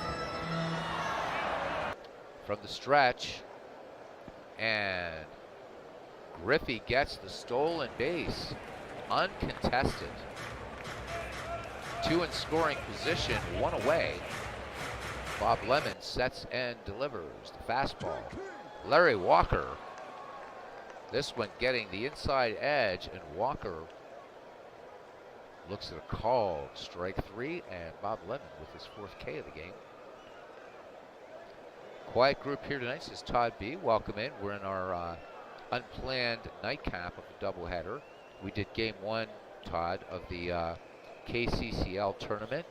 The 1912 Red Sox in a crazy game, defeating the 1911 Athletics in game one, score of 7-6. A few hit batsmen in that game, an ejection, all kinds of fun. Chipper Jones now. He has walked and grounded to short in the contest. So Fernandez at third, Griffey Jr. at second. Lemon into the wind, and they're going to intentionally walk Chipper Jones to get to Mike Piazza. Interesting here. Bases loaded, two away, and you're not going to be able to intentionally walk Piazza. Waiting on deck is Albert Bell. Pretty powerful lineup when you have Piazza batting sixth and Albert Bell batting seventh. Geez, and for that matter, man, you got Jeff Bagwell batting eighth. Very, very, very deep lineup. Not a bad one for the 1950 squad, but so far unable to solve Martinez. Lemon pitching with the bases loaded, two down, 2-0 your score. The 0-2 delivery. Piazza swings and misses. Strike three. So Bob Lemon picks up strikeout number 5 and pitches out of a serious jam. And the 90 squad leaves them loaded. We go to the top of the 6th inning. It's still 2-0, though, in favor of the 90s Piazzas over the 50s Musials. Stan Musial not in the lineup. We got to work Stan in there somehow. I think he's sitting in a dugout. Apparently, Stan Musial, Denora, Pennsylvania, an excellent harmonica player. So the red Shanedeans popped to the catcher back in the third. Dennis Martinez with 2 strikeouts and a walk. Bob Lemon pitching more like Martinez, but Martinez so far, well, just pitching a wonderful game if you look at the scoreboard. Payoff pitch to Shanedean. Shanedean swings. Bounding ball to short. Fernandez and plenty of time on to Bagwell, and they'll retire Shanedeans for the first out. Bob Lemon gave it a ride deep down the right field line. Just a big old loud out. Larry Walker making a nice catch in the corner. Martinez winds and fires the 1-2, and Bob Lemon looks at one in the inside corner for strike 3. 2 away here in the top of the 6th. For center fielder Richie Ashburn, we're back at the top of the order for the Musials. He's grounded out twice. And hey, there he is. Paisan coming in. He says, hey everyone, Pib 99. Everybody say ciao, because it also means hello in Italian, to Pib 99. All right, gotta relight my stogie here, man. And also, just a quick check of the time, see how we're doing here. We're doing fine. All right. Martinez deals to Ashburn with 2 down, and Martinez picks up strikeout number 4. No runs, no hits, no errors. Bottom of the 6th. It is still the 1990s Mike Piazza's 2, the 1950s Stan Musial's nothing. Leading it off here, Albert Bell, followed by Jeff Bagwell and Pedro Martinez. The 90 squad left him loaded. A couple intentional walks by Bob Lemon, and he was able to get out of the inning. Bob Lemon has whiffed 5 and given up 4 free passes. Temperature inching up just a little bit here at Target Field, 57 degrees. But the wind also picking up 15 miles per hour out to left. See what Albert Bell can do with that. 3-1 pitch to Bell from Lemon, and Albert Bell lays off that. So that's the 5th free pass issued by Bob Lemon. Albert Bell aboard, and 11 steals for Albert Bell in this file. Jeff Bagwell in the game has singled twice. 1-1 pitch to Jeff Bagwell. Bagwell pops this one high behind the plate, and Aaron over and down into his glove. So 1 away for Pedro Martinez. Infield looking bunt. Flied out his last time. Bob Lemon deals. Here's the 0-1. Martinez does bunt. It's a good one. Aaron pouncing on it, throwing onto Shane Dean's covering. Albert Bell moves into scoring position with 2 down. As Robbie Alomar, we're back at the top of the order for the 90 squad. He's grounded out twice and walked, and just keep an eye on that scoreboard. Lemon deals to Alomar, the 0-1. Robbie swings, fly ball to center. Richie Ashburn has it in his sights and brings it down. No runs, no hits, no errors. We've played 6, 2-0. As Tim is greeting Pib 99. Todd B saying that he once had a game in Action PC where the weather said there's a, wow. Sounds like Pennsylvania today, huh? He has a screen, what was it, 47 miles an hour wind? Wow. Must have been playing in the Commonwealth of PA as it was today. We had 50-mile-an-hour wind gusts here. Jackie Jensen will lead it off, followed by Hank Aaron and Gil Hodges. Pedro with 4 strikeouts and a walk and other stuff. The 0-2, Jensen swings, popped behind the dish. Piazza will not get to it. This one just making the seats. Here's the 0-2 now for Martinez. A little cutter, and Jensen sends this to right. Larry Walker doesn't even move. 1 up, 1 down. And rain all day, says Pib 99, out in the City of Angels. Here's Hank Aaron. He's flied out twice. Martinez with a 2-2 pitch. And Hank Aaron, big swing and a miss. And Martinez picks up strikeout number 5. 2 down here at the top of the 7th for Gil Hodges. Love to see Hodges get a hit here. He's lined out and struck out. Martinez, but in a way I wouldn't either though. And lined right to Jeff Bagwell. Middle of the 7th. It's the 90s 2 and the 50s nothing.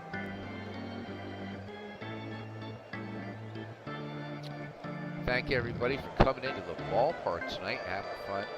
2 games, fun stuff. Absolutely, Todd B. I'm not going to repeat that. Yeah, you're absolutely right.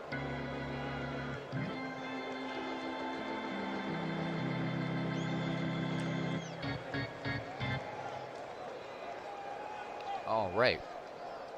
So Tony Fernandez will lead it off here, followed by Griffey Jr. and Larry Walker. Fernandez 2 for 3 in the contest. RBI scoring Bagwell back in the 2nd. Bob Lemon has struck out 5, walked 5. The 1-2 pitch. Curveball and base hit to right. So that is hit number 7 for the 1990s Toledo Piazzas. And Tony Fernandez on board. Has a stolen base today. Griffey Jr. 1 for 2. RBI single in the 3rd, scoring Robbie Alomar. Fernandez, good lead off at first. Bob Lemon with a check of the runner. Aaron goes out to talk to Lemon, now back behind the dish. Here's the delivery to Griffey Jr. There goes Fernandez, the throw down. This one gets by Ernie Banks. Fernandez slides into third, and he is safe ahead of the Edios tag.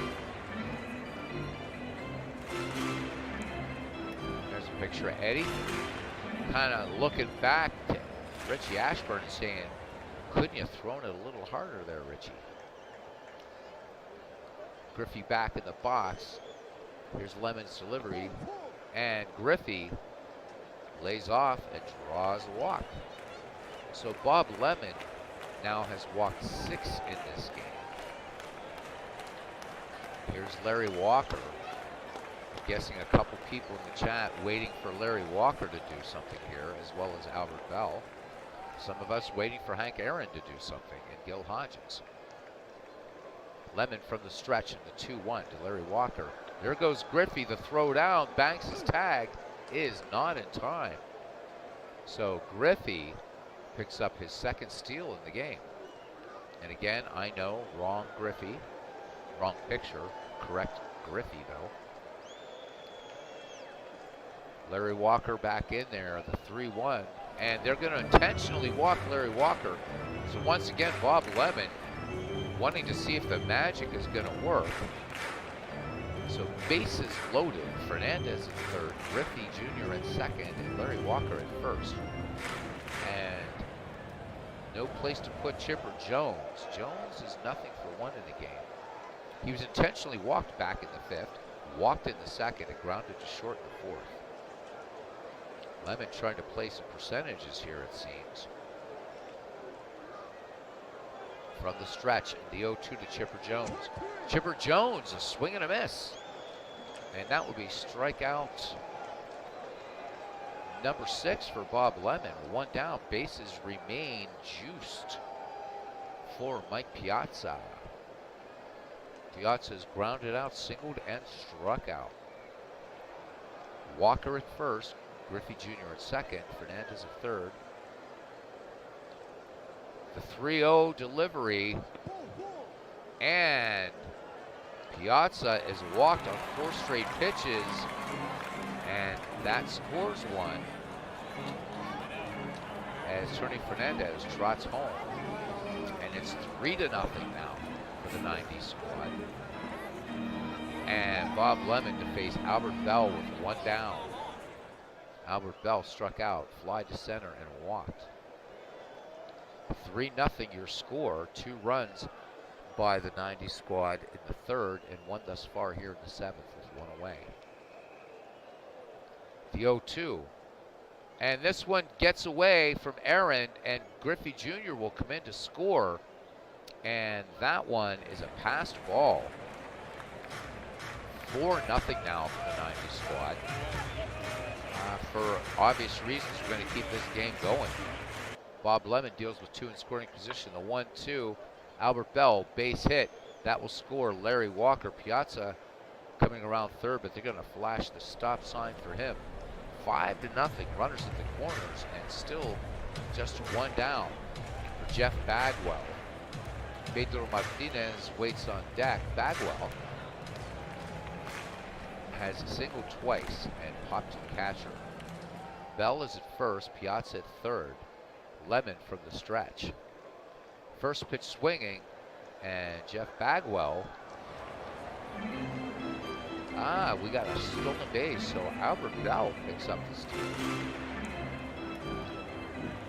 So Hank Aaron, really not much of a catcher. I guess he must have caught a game here and there with the AI putting him in there. So that one's on Dave Cook, gents, not me. Here's the pitch to Bagwell. Bagwell sends this one deep to center field. That's going to score Piazza. Tagging up at third as Richie Ashburn gets the ball into Ernie Banks, and it's 6-0. Here's Pedro Martinez having a day for himself as Bob Lemon deals with a run scoring position. Albert Bell was in motion, and Bob Lemon walks Martinez. That's his 9th walk.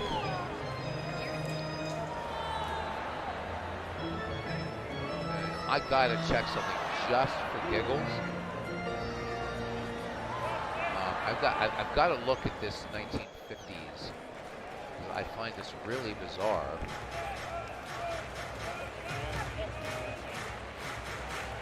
Oh my God, I see why. Because the starting catchers are inactive. Okay, note to self, activate everybody in this. So could have started Campanella, Berra, or Del Crandall. Damn, I see. Plazuski's not going to make it into the game. Neither is Harvey Keene, so we'll have to loosen these guys up. Ah, well. Doesn't mean anything anyhow. It's an exhibition at this point. Robbie Alomar bats, and here's Lemon's delivery. The 0-2 to Robbie. And that's the 7th strikeout for Bob Lemon. Let's hide that. We go to the top of the 8th.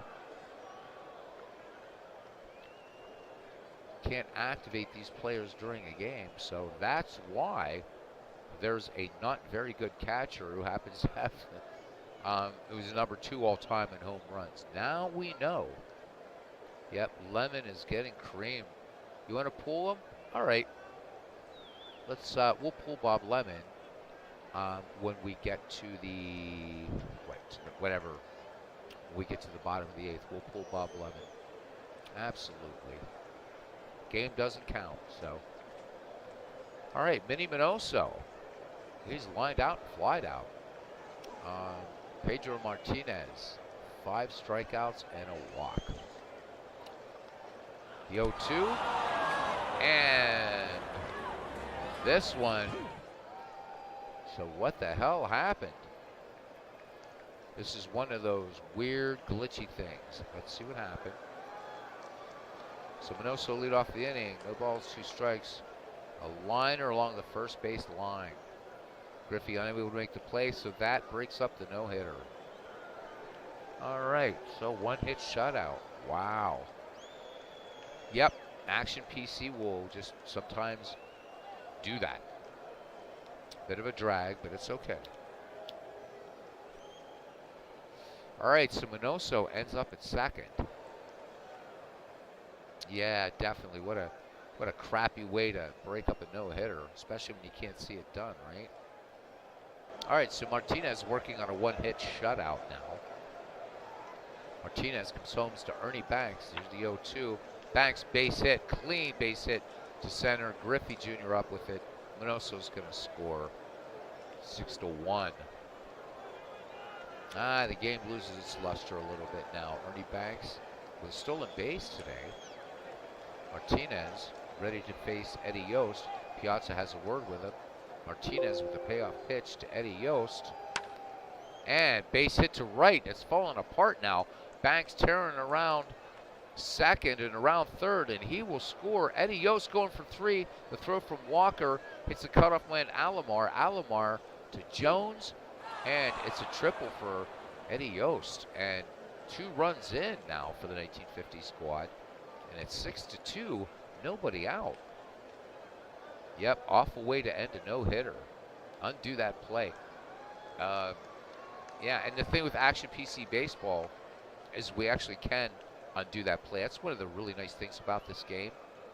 So if I would stop this game and reload it, we could go back to that play before Martinez, but it'd be cheating. We don't want to do that. But what's nice about that feature is that if you're kind of experimenting with teams, lineups, and what have you, you can go back and say, well, what if I would pitch for so-and-so in this? Just to play around with it. I like the feature and that it automatically saves. When out of the park crashes, it just crashes, man. All right, Yost to 3rd. Here's the 1-2 to Shane Dean. Shane Dean swings. Base hit to right. Now Martinez in trouble as Eddie Yost scores on the Shane Dean single, and it's 6-3. And realizing that these Musos are playing crippled with a lot of guys not activated. I'm curious. Let's look at Toledo. Toledo has nobody. So yeah, so We're going to have a rematch between these two teams at some point. Definitely, definitely, with everybody activated. All right, Bob Lemon, nothing for 2. We're going to take him out. But I think the AI is probably going to do it, but let's not take any chances. All right, let's see. Bob Lemon's got to go. And I say, so we got Mantle, and then we got Eddie Matthews, Nellie Fox, Duke Snyder, and Stan Musial. Somebody want to pick a... I'm not sure, Todd. I don't think so. It has like a 10-minute ticker thing. Which I guess, did Dave steal that from RGL Network? Who knows? I don't know if you can do it. I know in Out of the Park baseball you can do it. Mantle. All right, Todd B says, bring in the Mick. All right. Here comes the Commerce Comet. What can we say about Mickey Mantle here? Well, okay, 313 average, 42 home runs, 114 runs batted in. Batting lefty against Reddy Martinez. Still nobody out, 3 runs in for a rather crippled 1950 squad. Red Shanedean's at first. Here's the wind and the delivery for Pedro Martinez, the 0-2. Mantle swings, fly ball to right, but no danger as Larry Walker just stays planted at right. Back at the top of the order, Richie Ashburn. And let's switch this back to computer. Sorry, Detroit guys. Mark Eichhorn will come on to pitch now. Here's the 1-2. And Richie Ashburn promptly strikes out. 2 down the line on Mark Eichhorn. It's quickly a 2.50 earned run average. He was 6 and 4 in this file. 4 saves, 97 and 1/3 innings pitched, 28 walks, 75 strikeouts. So Pedro Martinez pitched a hell of a game through 7. 2 down. Shane Deans remains at first for Jackie Jensen. Jensen 0 for 3 in the game. Eichhorn, the payoff pitch. And Jensen, little dribbler to third. Chipper Jones on to Robbie Alomar to retire Shane Deans. And the side, but 3 runs, 4 hits, no errors. And who are we going to bring in? Sandy, somebody or other. What do we know about this guy? Sandy Consuegra? No. Just because all their catchers are crippled, we're gonna do something. Let's make it a little bit of a ball game. Somebody want to pick a pitcher? There's some good ones on here. Yep, who exactly? Well, Todd, you picked the Mick. Why don't you pick a relief pitcher here? You got some good ones in here. Billy Pierce, Warren Spahn, Hoyt Wilhelm. Lou Burdette. We're going to let you see who he picks.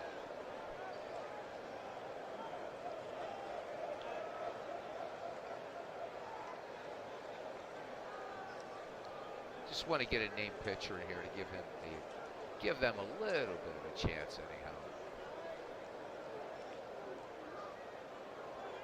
All right, Wade Hoyt. That works.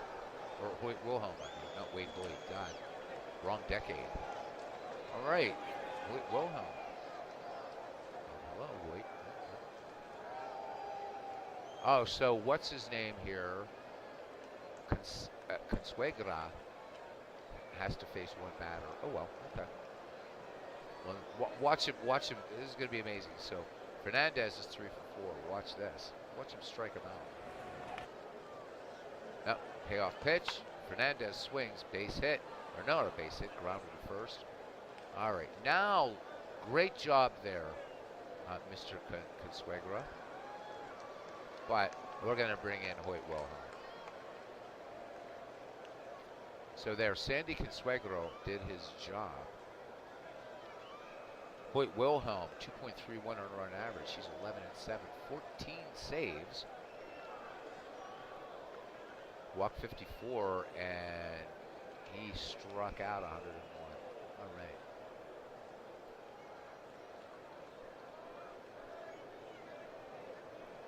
I know, crazy stuff, right?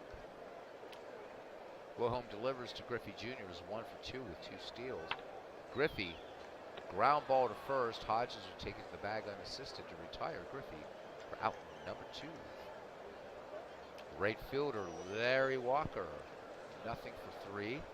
Larry Walker was intentionally walked back in the 7th. Quick Wilhelm fires it in. Walker with a chopper to third. Eddie Yost up quickly with it. On to Gil Hodges to retire Larry Walker in the side. We go to the 9th. And we're going to leave Hank Aaron in there because he can hit. Although he's not really doing that today, is he? He's flied out twice and struck out. Yeah, we're going to leave him in. Why not? And Mark Eichhorn staying on in relief. He's worked 2/3 of an inning and struck out one. Delivery to Hank Aaron, payoff pitch. Aaron lines this to center.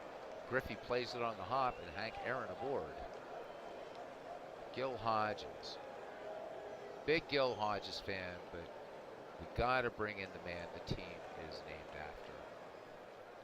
Just because. So Stan Musial, yep. We're going to bring, I just want to make sure he was activated.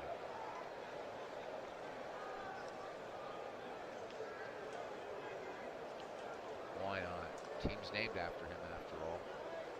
So Stan Musial, 338 hitter. 34 home runs, 116 runs batted in. Hank Aaron on first. Here's the wind. Oh, Rob Nen is on now. And Musial dribbler to Jones. Jones to Alomar to Bagwell for a good old 5-4-3 double play. 2 away. And we're going to let Minnie Minoso bat. Minoso is 1 for 3, double back in the 8th. And here is Rob Nen's 1-2 delivery. Minoso popped on the infield. Chipper Jones, Tony Fernandez converging. Chipper Jones makes the catch, and that's your game. So not much use of a recap. I'm not going to worry about that, but so that we don't have the same sort of debacle, I do want to fix this and activate all the players, and I can't remember where to do that. Guys, I really appreciate you coming in and having some fun. We played 2 games tonight. Had some nice baseball chat and there's some hockey chat as well. All right, so here we go. Set all players active. Set all players active. Set execute availability. And set all players available. Yep. And we have to do this reset, and then we're ready to. Then everybody can actually play. What a concept, right? All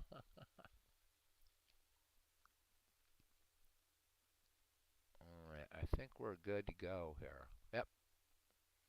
Let's make sure. Let's look at this Detroit team, and hopefully we shouldn't see anybody inactive. That looks better. Let's look at a computer lineup here. Yeah, there's Yogi Berra. Okay. So these 2 teams will face off each other at some future date. What happens to World's Worst Gamer? One of the moderators knocked out a whole bunch of comments by him. And because I trust you guys, I'm not going to look. I don't know what's going on. Hopefully, maybe somebody will explain. And if they don't, I've told you guys that I will never question you. So, and in fact, World's Worst Gamer, who wanted his wrench taken away, about 6 weeks ago or something. I don't know what happened, but he was knocked out. So he wasn't kicked out of the channel. It's just that there was some deleted messages here. But trust me, guys, I'm not going to look. Actually, you know what? I am going to look at one in case he contacts me in the Discord. Um, I don't know. I'm seeing just names of baseball players. I don't really know what happened.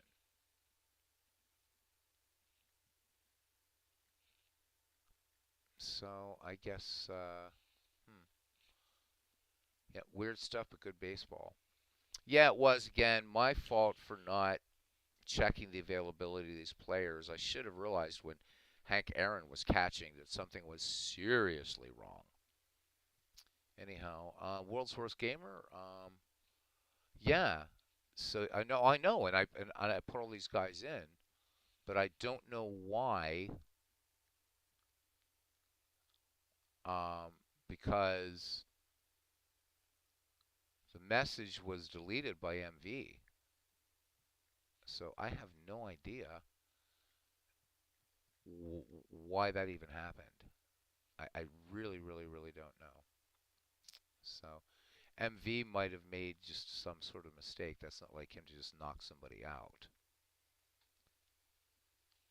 Um, I don't know. You can try your see if you can use moderator powers. Ken Castro's a managing mod, so I don't know. So world's worst gamer, not sure what happened there. I'm guessing MV just made a mistake, hit a wrong button or something because that was the fastest delete of comments I've ever seen. So anyhow, um, we'll get it sorted. He wouldn't do that, he kids. Guys, thanks a lot so much. Really, this was nice. The hardcore guys are in here tonight, and a lot of baseball coming up on Thursday. We'll play some tomorrow again. We'll be hitting the what did I say? The 1914 Braves and the 1919 Reds for tomorrow night, and then Thursday should be Game 1 of the Ned McGreevy World Series. I'd love to. Todd B says he has an idea for a league. I would love to hear it. I got a few minutes. Go for it, man. Definitely. Todd B always has some good ideas.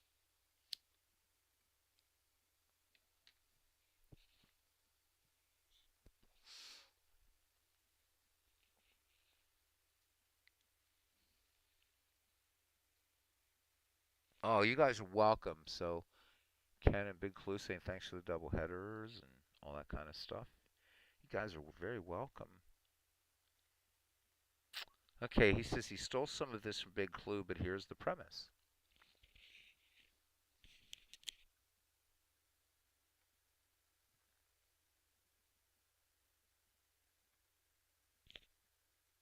And MV and World's Worst Gamer, if you're listening, I'm assuming MV that was just a mistake on your part. World's Worst Gamer, I think it was a mistake. It is not like MV to knock somebody out like that or silence somebody. So hopefully everything is cool with you guys, right? Draft teams, but here's the catch.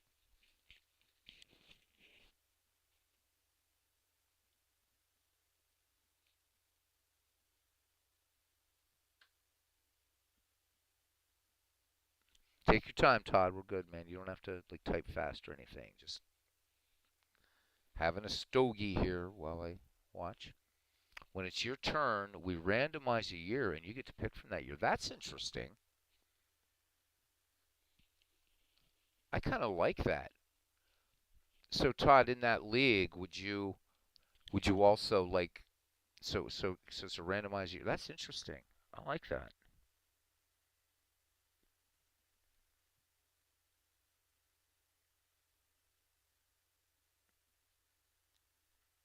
So you could get what I really like that is you could get a great player that had a crappy year, like Babe Ruth in 1925. That would be fun. I kind of like that. That is a cool idea. Every year from 1876 on. If we did it on here, it would have to be 1880 on, but that would be fun. Or use the new Out of the Park baseball. If Out of the Park baseball makes, yeah, we could, yeah, man. Guess yeah. If that's going to be possible in the new Out of the Park, that would be a blast. I've been looking for an excuse to play that game again anyhow, so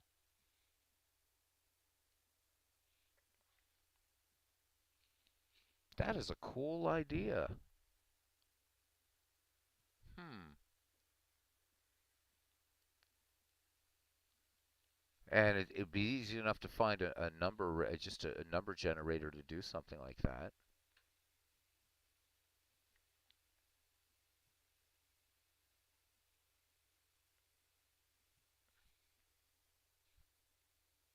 Maybe limit the years to say if it's chosen 3 times, it's out of play. Okay, yeah. That's a cool idea. I never thought about that. It's a great idea. So Big Clue had I guess, right? This is cool, man.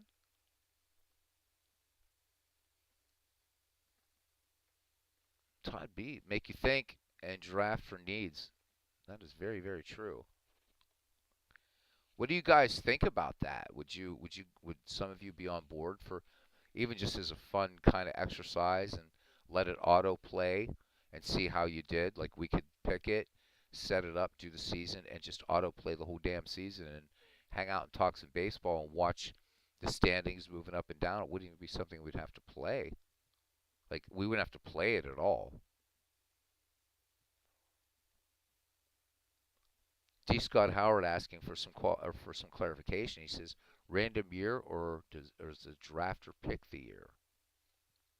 I think Todd's saying it's a random year. Okay, say you get 1960, 1956. Do you take Mantle or go for a need like a catcher? That is a really Pibbs liking it too. What a cool idea that is.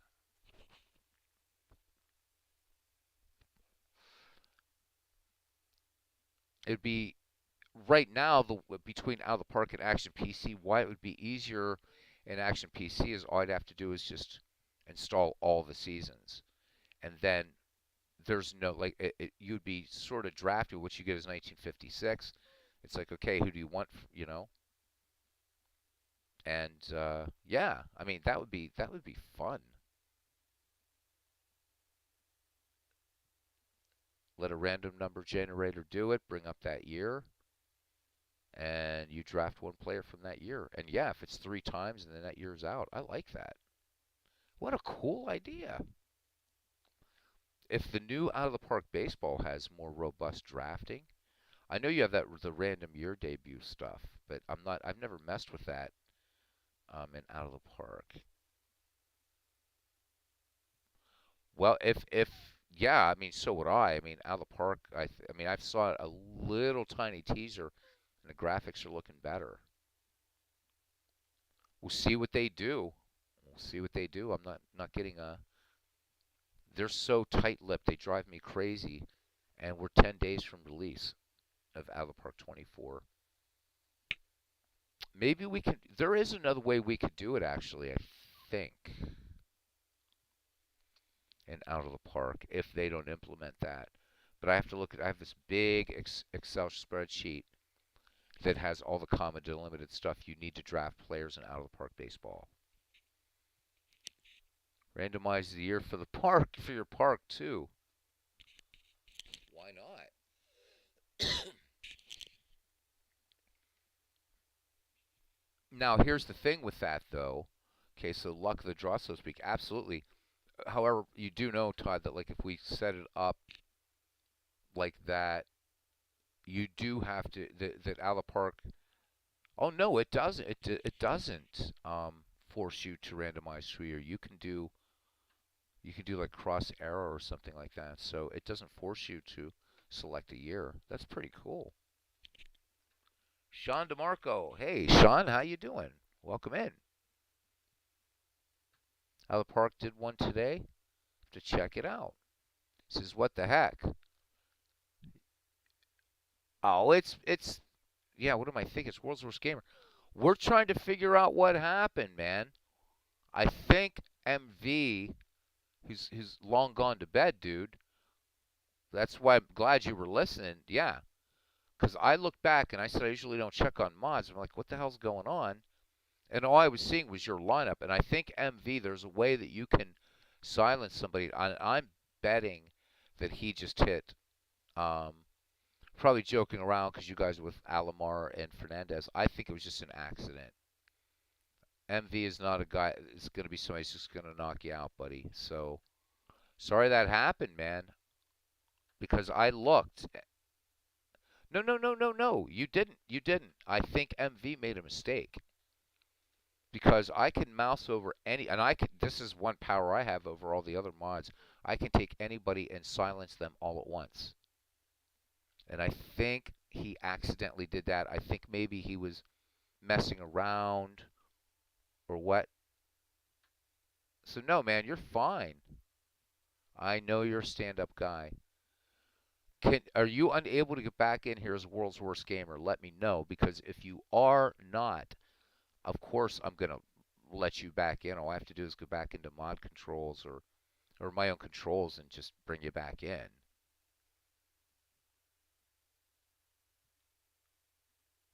You were talking all that time. I know. I'm looking like because I happened to just glance over the chat to catch up, and it was like everybody's like, What the hell happened to World's Worst Gamer?" I said, "I don't know." I said, "I trust my mods." But I was watching your talking, and it was MV, and I'm like, and I think because it was MV, I thought I'll check, and I'm looking, and it was your lineup. I think it was a total mistake. Okay, you cannot get back in. All right, let me see. Can I do this?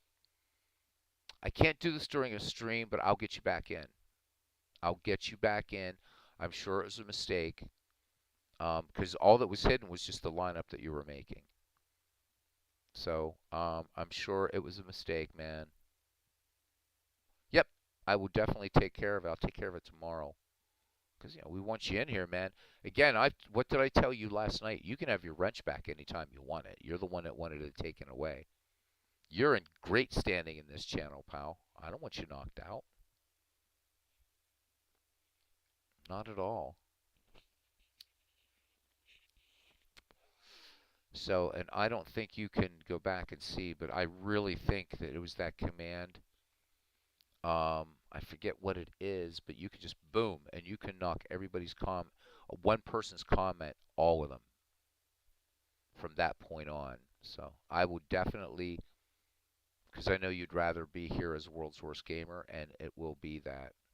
And you're coming in, I'm like, oh my God, right, Sean, it's Sean from Canada, so World's Worst Gamer. All right, so hopefully that little mess up won't happen again. Be careful in the trigger, gentlemen.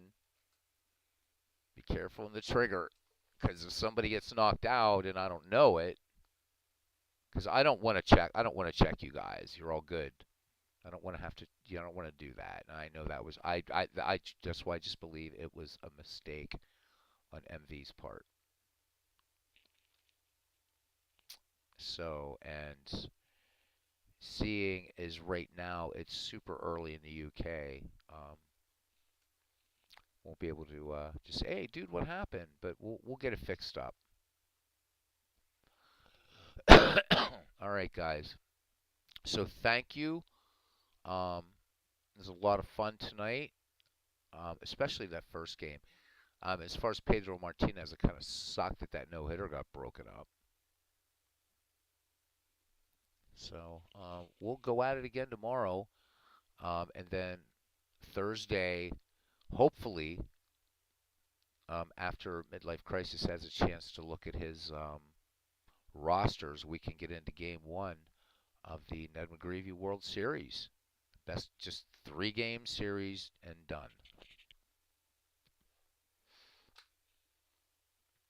So my thanks to World's Worst Gamer, to Todd B. He says, how many years are there available in the history of baseball? For which game, Todd? If you're talking it's 1871 to now. If you're talking Action PC, it's 1880 to now. Baseball for Windows, Robbie's game, is 1871 to 1997.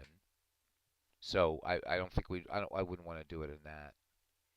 It would either be Out of the Park or Action PC. Those would be the two, because got everything with those two.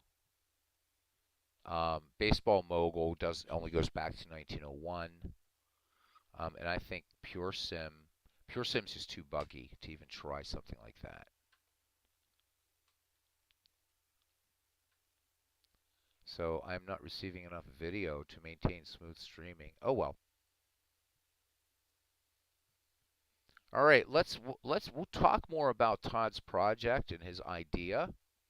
Let's do it. We'll figure it out, man. Let's do it. I think it'll be fun as hell.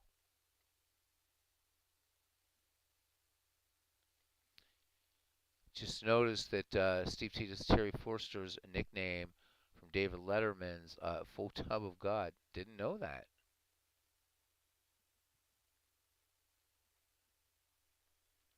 All right, guys. I want to thank D. Scott Howard, World's Worst Gamer, Todd B., and of course Sean DeMarco. Yes, we have to. But Pib99, Grazie Paisano, Cousin Ken Castro, um, Clee Baseball Fan 879, Aaron Reed, who will be coming to the Commonwealth of Pennsylvania. The Cubs, the Bears was here for a while. Clinton Parks, MV, Legend Sports Universe, and going back. Should be able to catch everybody. Nope. Yep. So that was it. And our young Robert Wartburg, not here, but he was here this afternoon. All right, guys. Till next time around, stay warm if it's cold where you are, and roll some games up, play some games, whatever it is, and I'll see you around the batting cage. Good night, everybody.